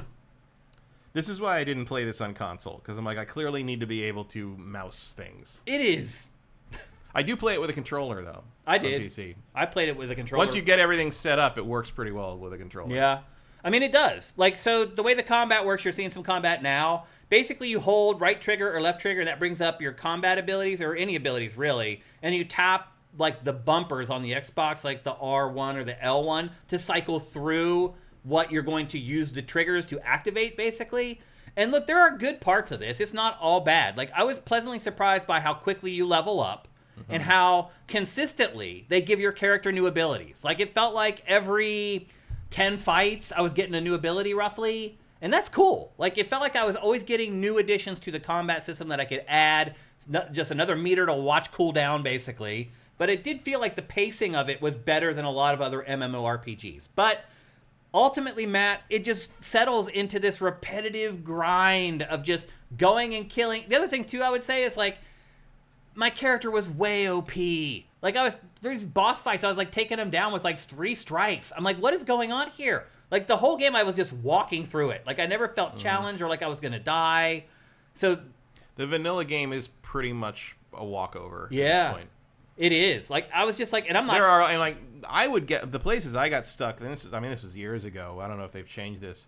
But I would get the places that were bottlenecks for me is you'd hit a point where you had to do a dungeon that was related to the story, and you had to do it with other players, and no one else was doing it. Yeah. So you'd sit there, you'd go into like a virtual queue to like do this dungeon, and you can go run around and do other stuff. I'm like, there's nothing else I want to do. I'm like, all I need to do is get through this dungeon, but I couldn't join it solo, and the dungeons are a little harder, so I probably couldn't have done it solo.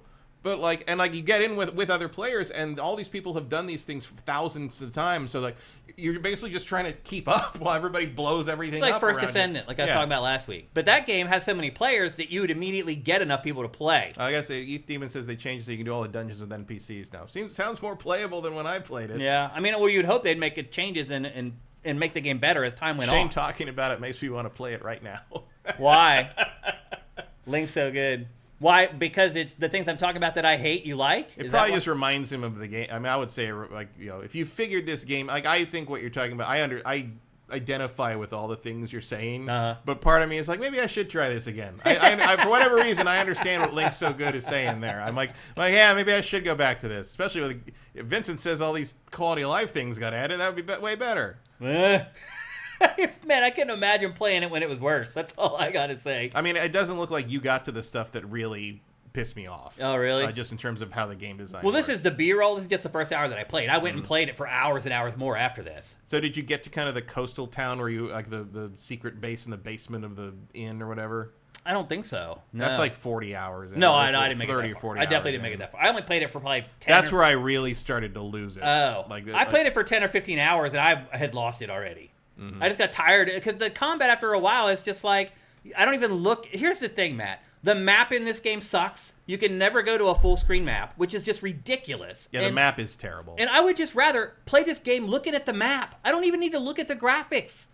It's like, I would just rather look at the map. Like, you don't need to watch the graphics to fight. That's all MMOs. Yeah, you just look at the meter. You don't have to look at the screen. You just look at the meter and just keep hitting the buttons. Why, like, especially back in the day, it might be different now. Back in the day, you look at, like, those big Warcraft raids, and it's like, no one can even see their character. It's covered in mods and covered in all that, because you're just doing spreadsheets, basically. You're just balancing numbers. I would play this whole game just looking at the map, but you can't, because it's like the map is too small that it chops it apart. So where I got stuck, Matt, was when they would say, hey, follow this guy over to the cave or whatever. But you would walk out of the room and he was gone already, and you actually weren't able to follow him. You just need to figure out where the hell the cave is. Mm-hmm. And then the map is like, you're here, the cave is like a mile away. You'll never get the two things on the same map at the same time, because the map will not show you enough.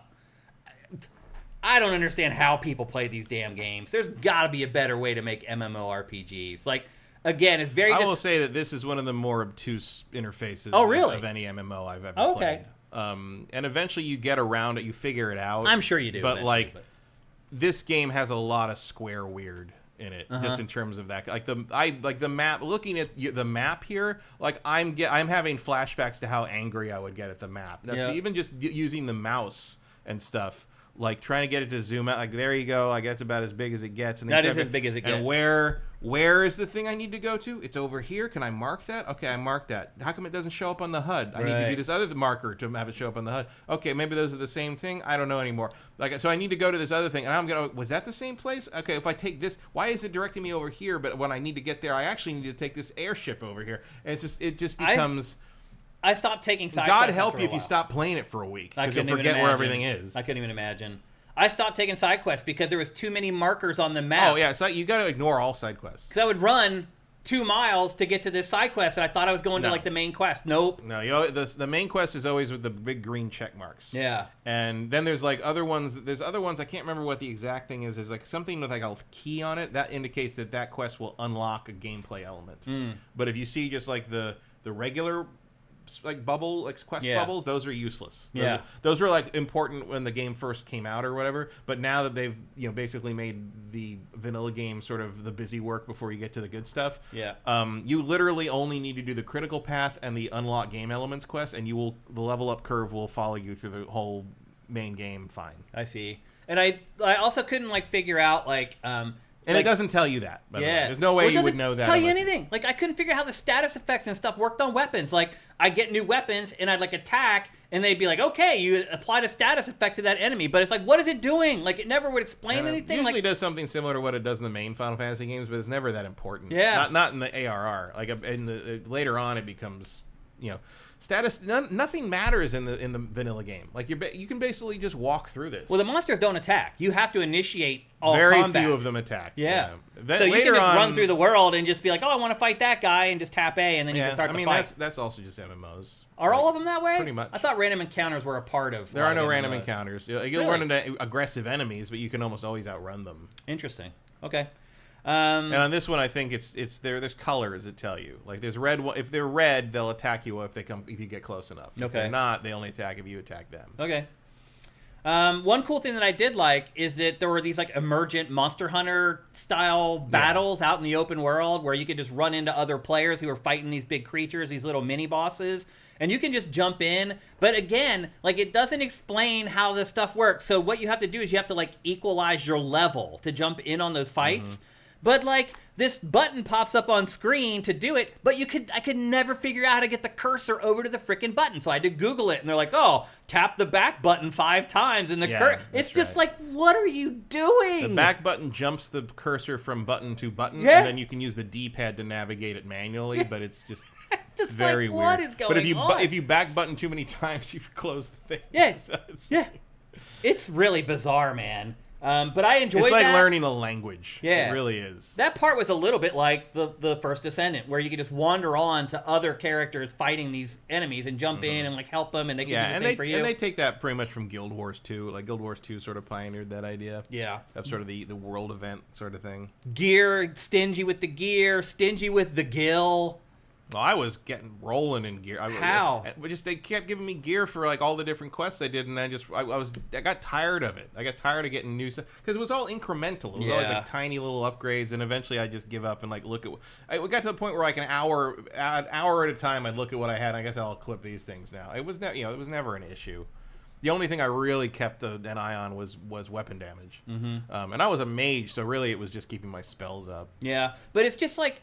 It just felt like every minute I played this game, I was just completely overwhelmed with information on the screen. Like, even the tooltips that would pop up to try to help me learn how to do something, I'd read them and I'm like, that doesn't make any sense. Like, what are they talking about? What do they mean, like, tap the button? Like, nothing made sense in this game. Like, everything was unintuitive, didn't work the way it should work.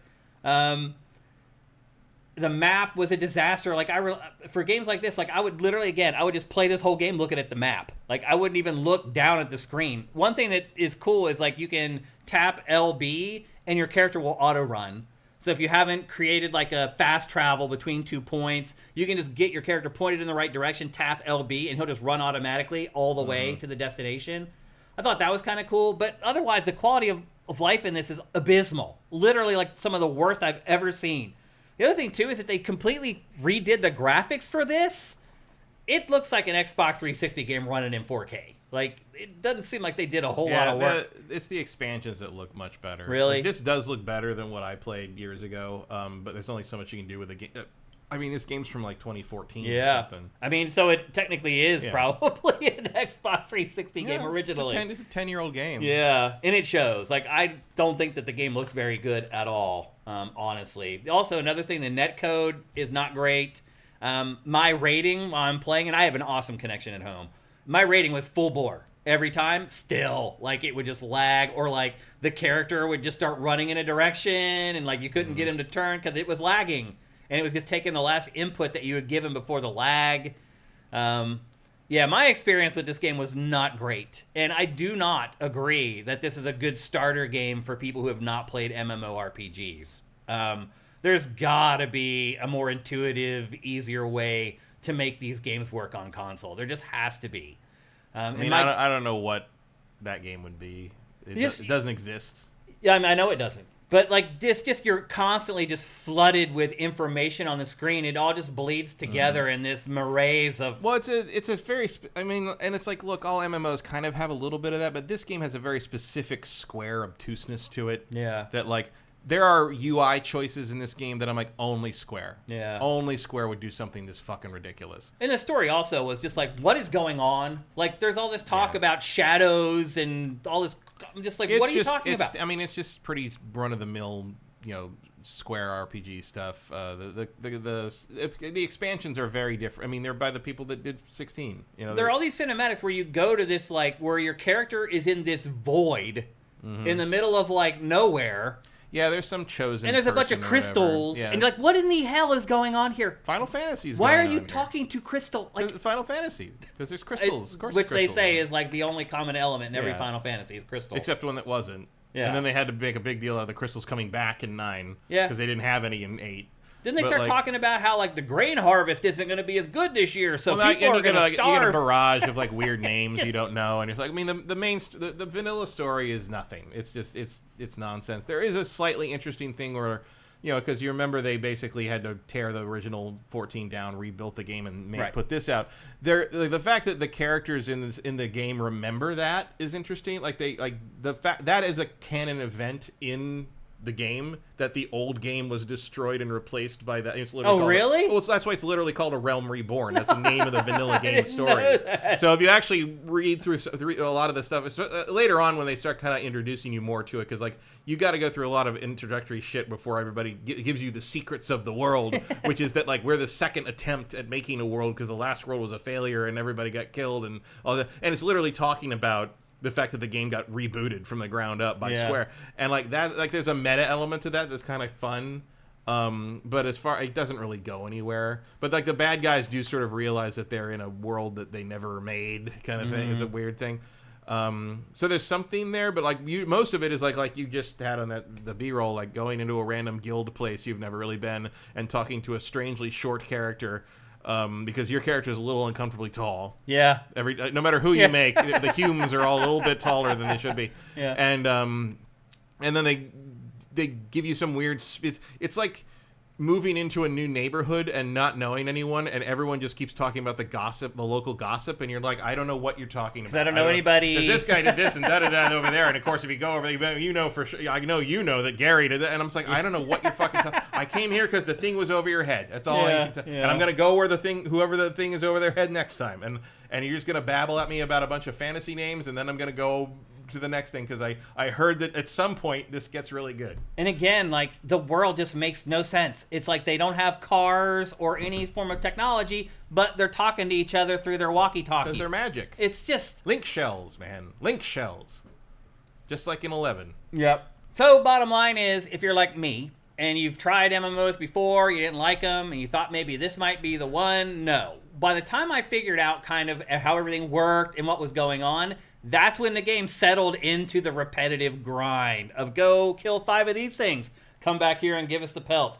Go here, kill 6 of these things, come back and bring us the blood. And it started like I'm walking up to people, I'm completing quests I didn't even know I was on. I'm just like, what is going on in this game? So this is not a conversion game. It's going to convert you to enjoying this genre if you did not enjoy it in the past. And for me personally, at least, the search goes on, the wait goes on to find an MMORPG that I will enjoy playing. I really feel like, what was that one that came out that was more action-based combat? It was really fast. I can't remember the name of it. It was a revelation. Like the combat almost looked like it was Devil May Cry, but it was totally an MMORPG. It's from Asia. Vindictus. No. Or something. Began with a V. No, it doesn't begin with a V. It looked like Dead or Alive kind of thing. It was no, like combos that's and not stuff. it. Maybe somebody in chat will know what it is. No, it's not Blade and Soul either. No, it literally looked like you were watching like a character action game when the combat happened. It definitely wasn't Black Desert Online. That's it. Yeah, that's what it was. Well, that plays just like this.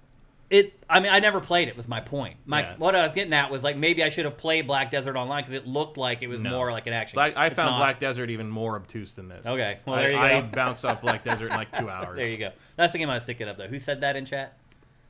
By MindX. Yeah, thank you. That was the right one. Because I was thinking about it was an MMO quote unquote, but it was really it was like a combat game, and like you could create like big boobed anime girls. Like it was like it was like a Dead or Alive. Everyone kind of looked Dead or Alive-ish. Yeah. But like the combat was real time, like beat 'em up style stuff. Gotcha. And it began with a V, and I can't remember. It wasn't Valorant. That's the shooter. I want to say it was Vindictus. I mean, that sounds familiar. Yeah. I played it a little bit. It was pretty good, but it faded pretty quick. Yeah. Well, the search goes on for me. I won't give up. I still hope that one day I can find a game like this that I enjoy playing. I have a feeling the industry can do it. I think we're capable of it. There's a lot of talented people in this industry. I think can make it happen. It's just, I think what it is that people who enjoy these types of games like that stuff. So if you're making one of those types of games, why would you make it for me instead of the person who enjoys it? Also, it's hard to make a different kind of game as an MMO because that's what MMOs are. Right. Not because, and also because of technical limitations. Like, you can't really make Zelda, but 1,000 people can play it at once. Like, it doesn't really work that way. The technical hurdles are difficult. So you're sort of stuck with this weird sort of pseudo turn-based chat parser.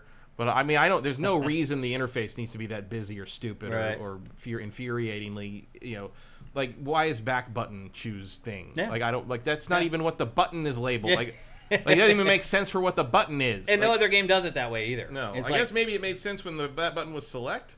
Yeah. I don't know. That was a long time ago. That was a long time ago. It was like the 16-bit era because we have a select button. So anyway, there you go. That's Final Fantasy XIV Dawntrail. Yeah, that's true. Vincent says the current MMO formula is what can you scale to be endless? Raids. Pretty much. Yep. Well, there's like 14 is one of the rare ones that has continually just added more and more narrative content. Like, so that's kind of the thing that like people are sort of saying when they say it's the new friendly one is that eventually it will become more playing like a story, and none of the others really have that. The early part of this is definitely not like that. No, definitely not. Except for like SWTOR, which is still going and still sometimes adds narrative stuff, but not to the degree of what this is. The narrative stuff in SWTOR is either pretty cheap or free. This is like basically they put. You want to know where the real Final Fantasy series is now? It's in this game.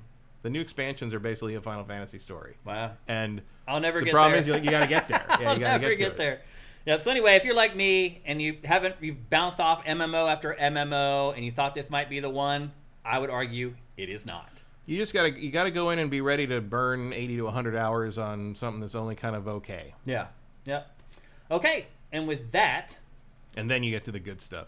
Yeah. Which is, I don't hold with that philosophy, but I'm still curious about 14. I'm still curious about what that is.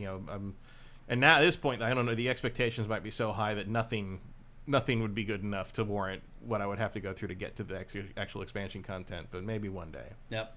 All right, and with that, it's time for our New York Sneaker Society Sneaker of the Week. What's up, everyone? Shane here, and one thing you may not realize about me is that I am a total sneakerhead. That's right. I've been collecting Nike sneakers since the early 90s. My favorites are Air Max 95 and Air Max 97. Now, one thing that's different about me from your typical sneakerhead is that I actually wear the sneakers. And because of that, they can get dirty. And that is where New York Sneaker Society comes in. Using their advanced shoe cleaning products, I turned an old pair of Nikes that looked like this into this. With their cleaning products, your sneaker life can go from a year to 5 or more. I know that. I have shoes that are like 30 years old that I still wear because I've cleaned them. You can also lower your carbon footprint, by keeping your kicks looking fresh. For my daily drivers, I also appreciate New York Sneaker Society's Refresh Spray to keep them smelling great and staying crisp. Head to nysneakersociety.co/sifted to clean your shoes like a pro at home and get 10% off your order. That's right, that's nysneakersociety.co/sifted for 10% off. That's right, make sure you use that URL, nysneakersociety.co/sifted, because you don't get 10% off, you get 15% off. The last couple of weeks I've talked about how you guys should get the wipes. Here's another product that's really freaking awesome. So if you want to go help us out and buy some products for our sponsorship, get the wipes definitely. And then there's this cool spray that you can spray into your shoes. Sorry, Matt. It's sprayed into your eyes. If you have smelly shoes or you just worked out and you have to like go hang out with your girl or your significant other or whatever, spray this into your shoes or spray it directly on your feet, and it doesn't smell like anything. It literally just zaps the smell. I don't know if it has some kind of like crazy chemical composition that offsets like whatever the chemical thing is that causes it, but it's like a miracle. I'm not kidding you, man. Like, so if you go to the gym and then you come home and you're like sitting on the couch with your roommate or your significant other, you're like, man, my dogs are barking. That spray literally just eliminates it. So I highly recommend the wipes and the spray if you're trying to help us out and you really want products, but you're not into maybe going and getting your hands dirty and really scrubbing your shoes. If you just want stuff that like helps you on the fly, get the wipes, get the spray. Again, go to nysneakersociety.co/sifted where you'll get 15% off every single order. Yeah, it doesn't. It's all in French and German. So it's all just warnings. I don't think it says what's in it. All I know is that it works, without a doubt. Again, go to nysneakersociety.co/sifted for 15% off. And one thing we like to do with our sponsorship is talk about a game that you guys latched onto during the last week that isn't like a big budget, high profile game. And this week, once again, it was very easy. It's a game called Black State. Did you check this out, Matt? No. It is, the best way I could describe Black State is it's if Metal Gear Solid, Winback, and Portal had a menage a trois and a love child.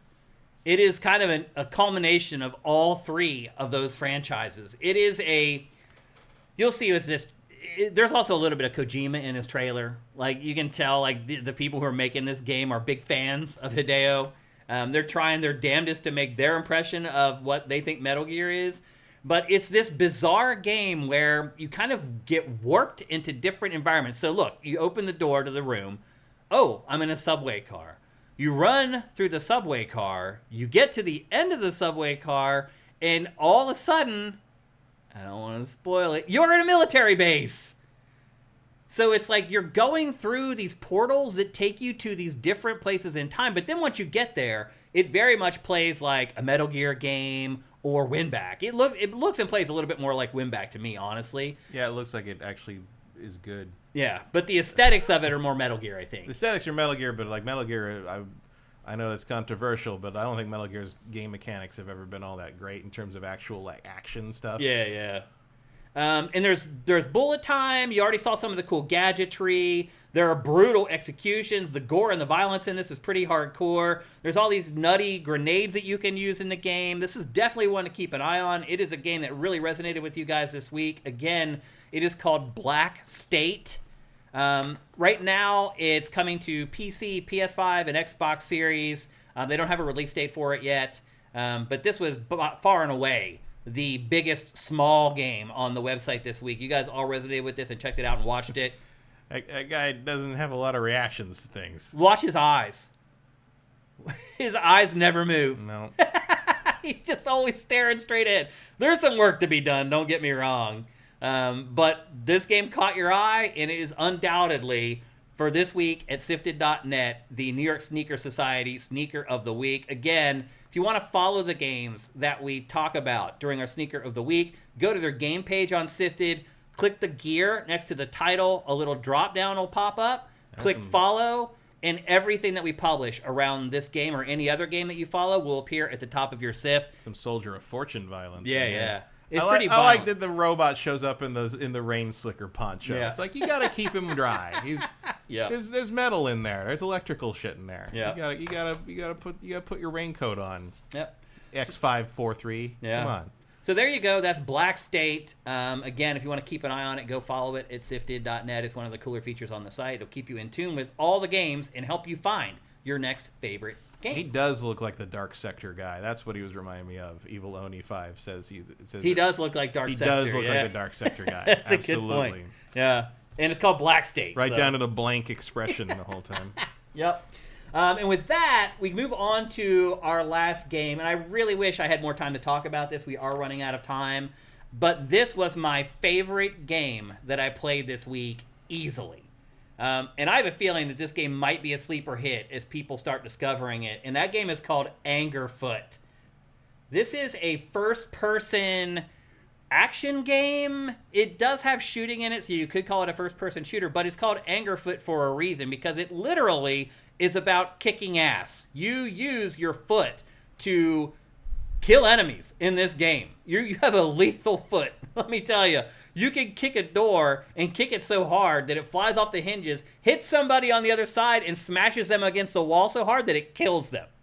The plot in this game is bizarre. It's like movie night at your crib. You and your girl are on the couch getting ready to watch a flick, and these crazy gang leaders break into your house and steal your sneaker collection. Honestly, New York Sneaker Society should try to sponsor this game in some way, and it's perfect that we're talking about this after our New York Sneaker Society sponsorship, because this guy is a sneakerhead, and they steal all his shoes, and them's fighting words. And so it becomes a quest for him to go fight all the different gang leaders in Shit City, which is the name of the city. Or maybe it's Shitty City, I can't remember. It's either Shit City or Shitty City.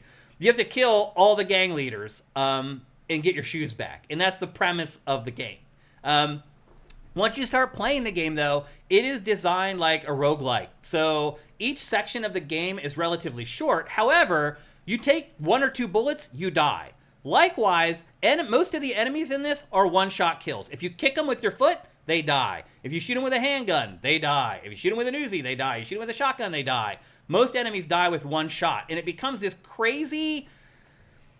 There's memorization in it for sure, but it really just becomes about instinct. It's almost like more than a first-person shooter, it's almost like a dueling game. You have to be really good at seeing an enemy, sighting them up very quickly, and squeezing the trigger, because they're also very good. They can sight you up real fast and shoot your ass. And so it is all about your reflexes and your timing.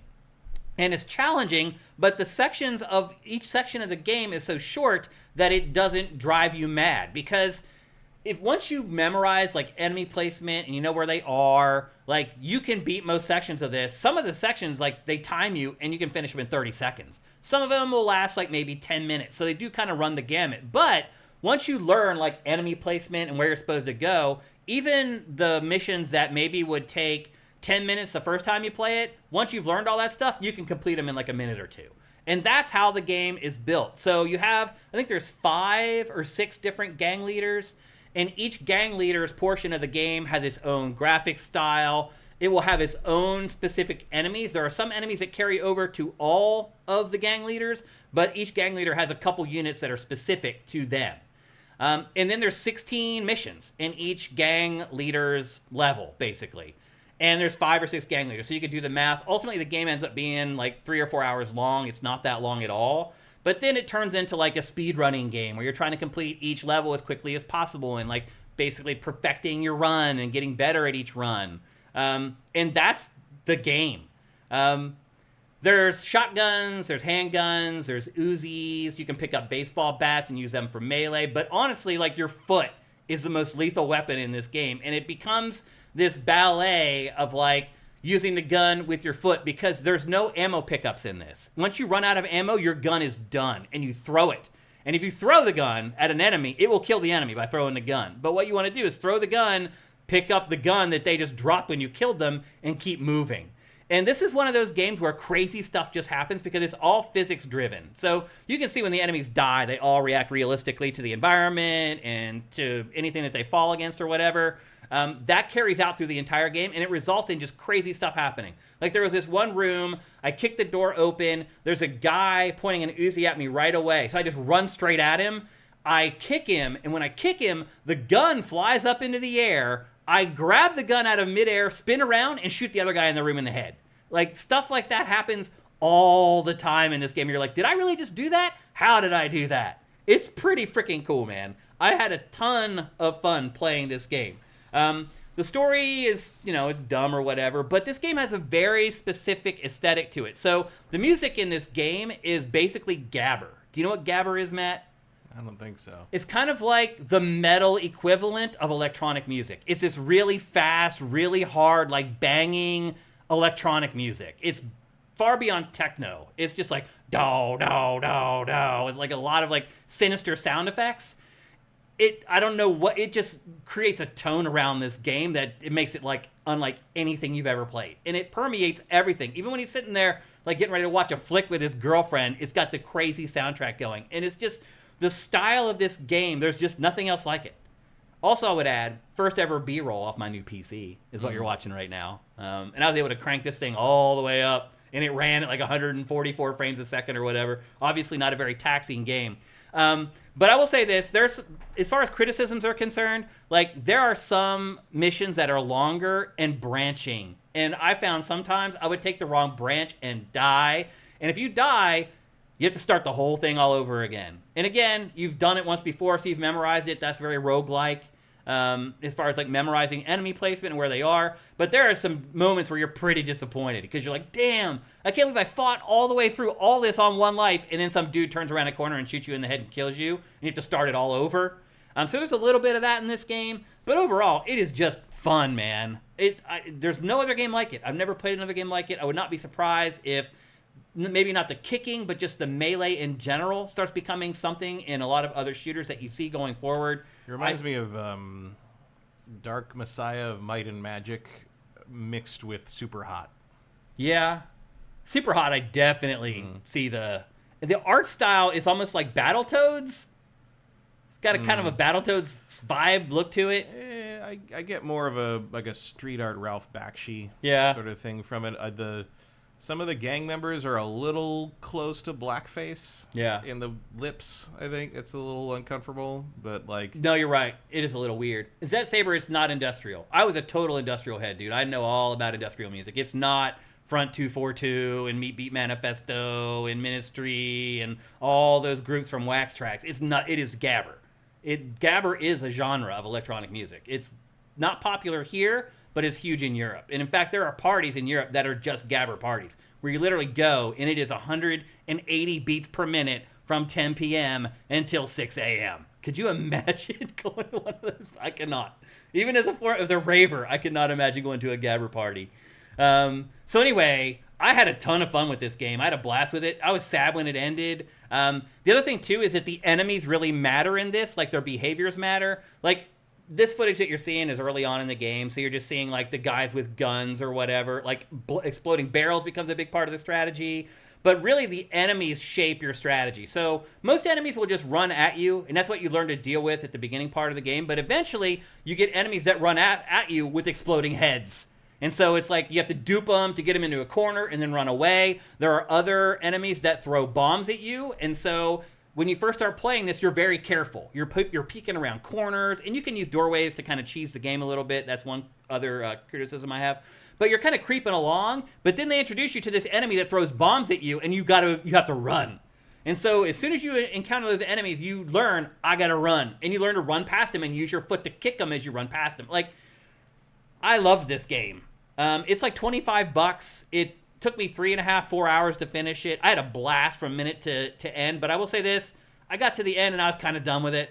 I wouldn't say it's a one-trick pony because they do keep piling stuff on as you go, but the tone and the theme is very consistent throughout. There aren't many peaks and valleys to it, I guess is how I would put it. It really is kind of like overdrive the entire time that you're playing it. And the music helps with that because, again, it's like 180 beats per minute, so your heart's like constantly pumping. Like, my wife last night wasn't watching me play this. She could just hear it. And she's like, is that like a rave game? She like yelled into the room. And I was like, no. I'm like, it sounds like it, but it's not. And she came in and looked at it. And she was like, what the hell is this thing? And I'm like, it's Anger Foot. That's the only way I can describe it. So I really, really love this game. As somebody who enjoys first-person shooters but is looking for things that are different, here it is.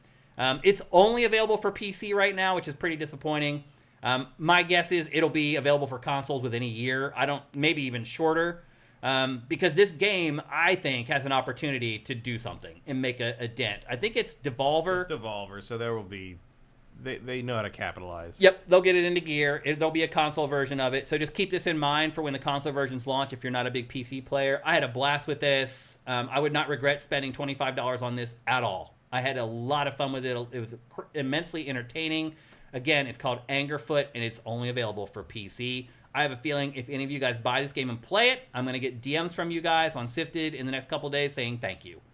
It's really that good and that fun. And I'm sure just by watching this B-roll, you can see that it's unlike pretty much any other game out there. So it's called Anger Foot. It's cool. It's fun. It's different. Support games like that so we get more games like that. And with that, it's time for...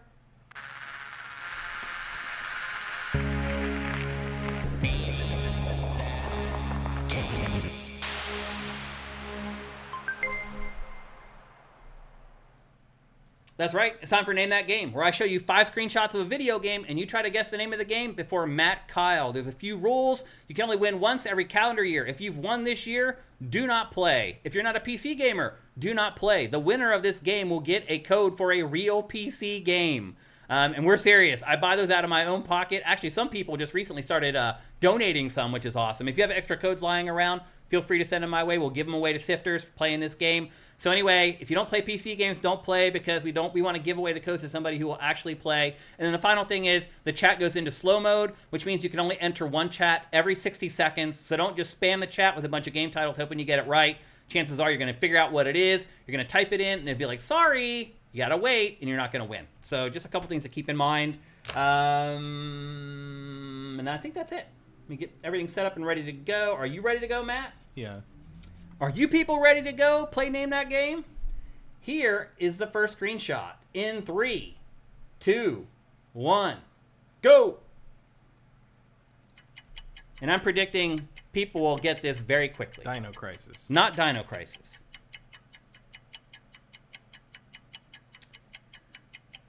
Manny TR1, if you're not a gamer, do not play.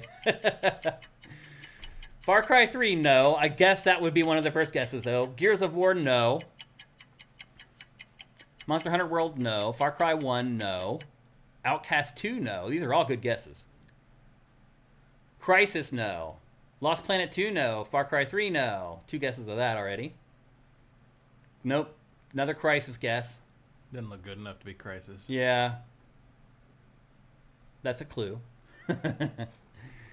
Any other guesses on this first one? I thought people might get it on the first one, actually. I gave you a lot. Oh, and they did. Ultimate Villain got it. It is Enslaved, Odyssey to the West. Congratulations. I'm curious what gave it away for you. The Legacy got it too, actually, but just a little too late. Is that one of the collectible things? Maybe. I think that's what gave it away. Yeah. I thought about not including that in there. Yep. Good job, Ultimate Villain. Really good job. Only took one screenshot. And here's the rest. Here's the second screenshot. I might have guessed Enslaved off that. Yeah. It's like the viney ruins. Here's the third one. You can see the lead character's knee there on the left, which is the clue that I put in there for people to get it. Here's the fourth one. One of the monsters in the game. That probably would have given it away if the other ones didn't. And then here is the final one, which shows all 3 of the main characters, but just not their faces. Someone definitely would have got it from that. So there you go. Congratulations for winning Name That Game. That was Ultimate Villain, right? That won? Yeah. Yep. So as always, you can send me a DM right here on Twitch at twitch.tv/SiftedGames. You can send me a DM on Sifted. I'm Shane. You can send me a DM on Twitter. I'm at Dinfire. You can send a DM to Sifted on Twitter at SiftedGames. Get at us some way, and I'll get you your code. Congratulations once again for winning Ultimate Villain. And that's it. Before we go, you know what I just realized? I did not run like hardly any of like the graphics at the beginning of the show. I didn't run our lower thirds. I didn't run our patreon.com/sifted promotion. And worst of all, I totally forgot to run the Patreon Give Me Credit crawl. The people who are donating $30 or more per month at patreon.com/sifted to our cause. And I'm running it right now. Thanks to all of you guys that are doing that. You guys are truly Sifted All-Stars. If you want to support us, and we really need the help, our Patreon, like a lot of Patreons right now, is really in a free fall. So if you want to see the show continue, you want to see our content continue, you really need to head to patreon.com/sifted. That's SIFTD. For just $4 a month, you get all our content early. You'll get Pack Your Factor a week early. You get GameFace 4 days early. Everything else at least 3 days early. And we're, at this point, like the cheapest gaming Patreon on Patreon. Everyone else has bumped up their prices long before now. So if you can do that, that would be a great help. And if you don't have money, you can always help us by looking, if you're on YouTube, looking down below, helping us out with Twitch Prime. You hear us talking about it on the show all the time. The people who help us out live on the show, we always thank them. And if you want to do that, show up for the live stream so we can thank you personally. That would be awesome. But if not, you can do it anytime. And if you want to learn how to do that, if you are an Amazon Prime subscriber, it is completely free to give us like $2.50 every month. You have to up it every month. Once you've linked your accounts, it literally takes 3 seconds to go to twitch.tv/siftedgames and give us that free sub every month. 3 seconds to give us free money. Come on. I don't know how much easier it can be. If you want to help us, you can do that to help us. And look, while you're shopping for Amazon Prime Day, take the extra 2 minutes to link your Amazon Prime account with your Twitch account and give us Twitch Prime. And then it literally takes 3 seconds forever from there on out. And we'd really, really appreciate it. Again, we need the help. And if you don't have any money, I get it. I've been there many times, completely broke. I understand that. You can still help us by just reviewing the show, leaving comments, liking the show on YouTube, subscribing on YouTube, sharing the show on social media, going out to your gamer friends and being like, hey, why aren't you watching GameFace? It's the best gaming podcast on the internet. All that stuff helps. It all makes a difference. We would really, really appreciate it. So, don't forget, next week's show is in a little bit of flux. Stay tuned. Make sure you watch SIFTD Games on Twitter. That's where we'll announce everything. Or if you're on the website, you'll know because I'm there all the time interacting with you guys. But we're trying to figure out what's happening next Tuesday. It may be later in the day than usual. It may be on Wednesday. We'll get it figured out and we'll message it out to you guys. So have yourselves an awesome week filled with awesome games. We'll see you guys next Tuesday. GameFace is up and out.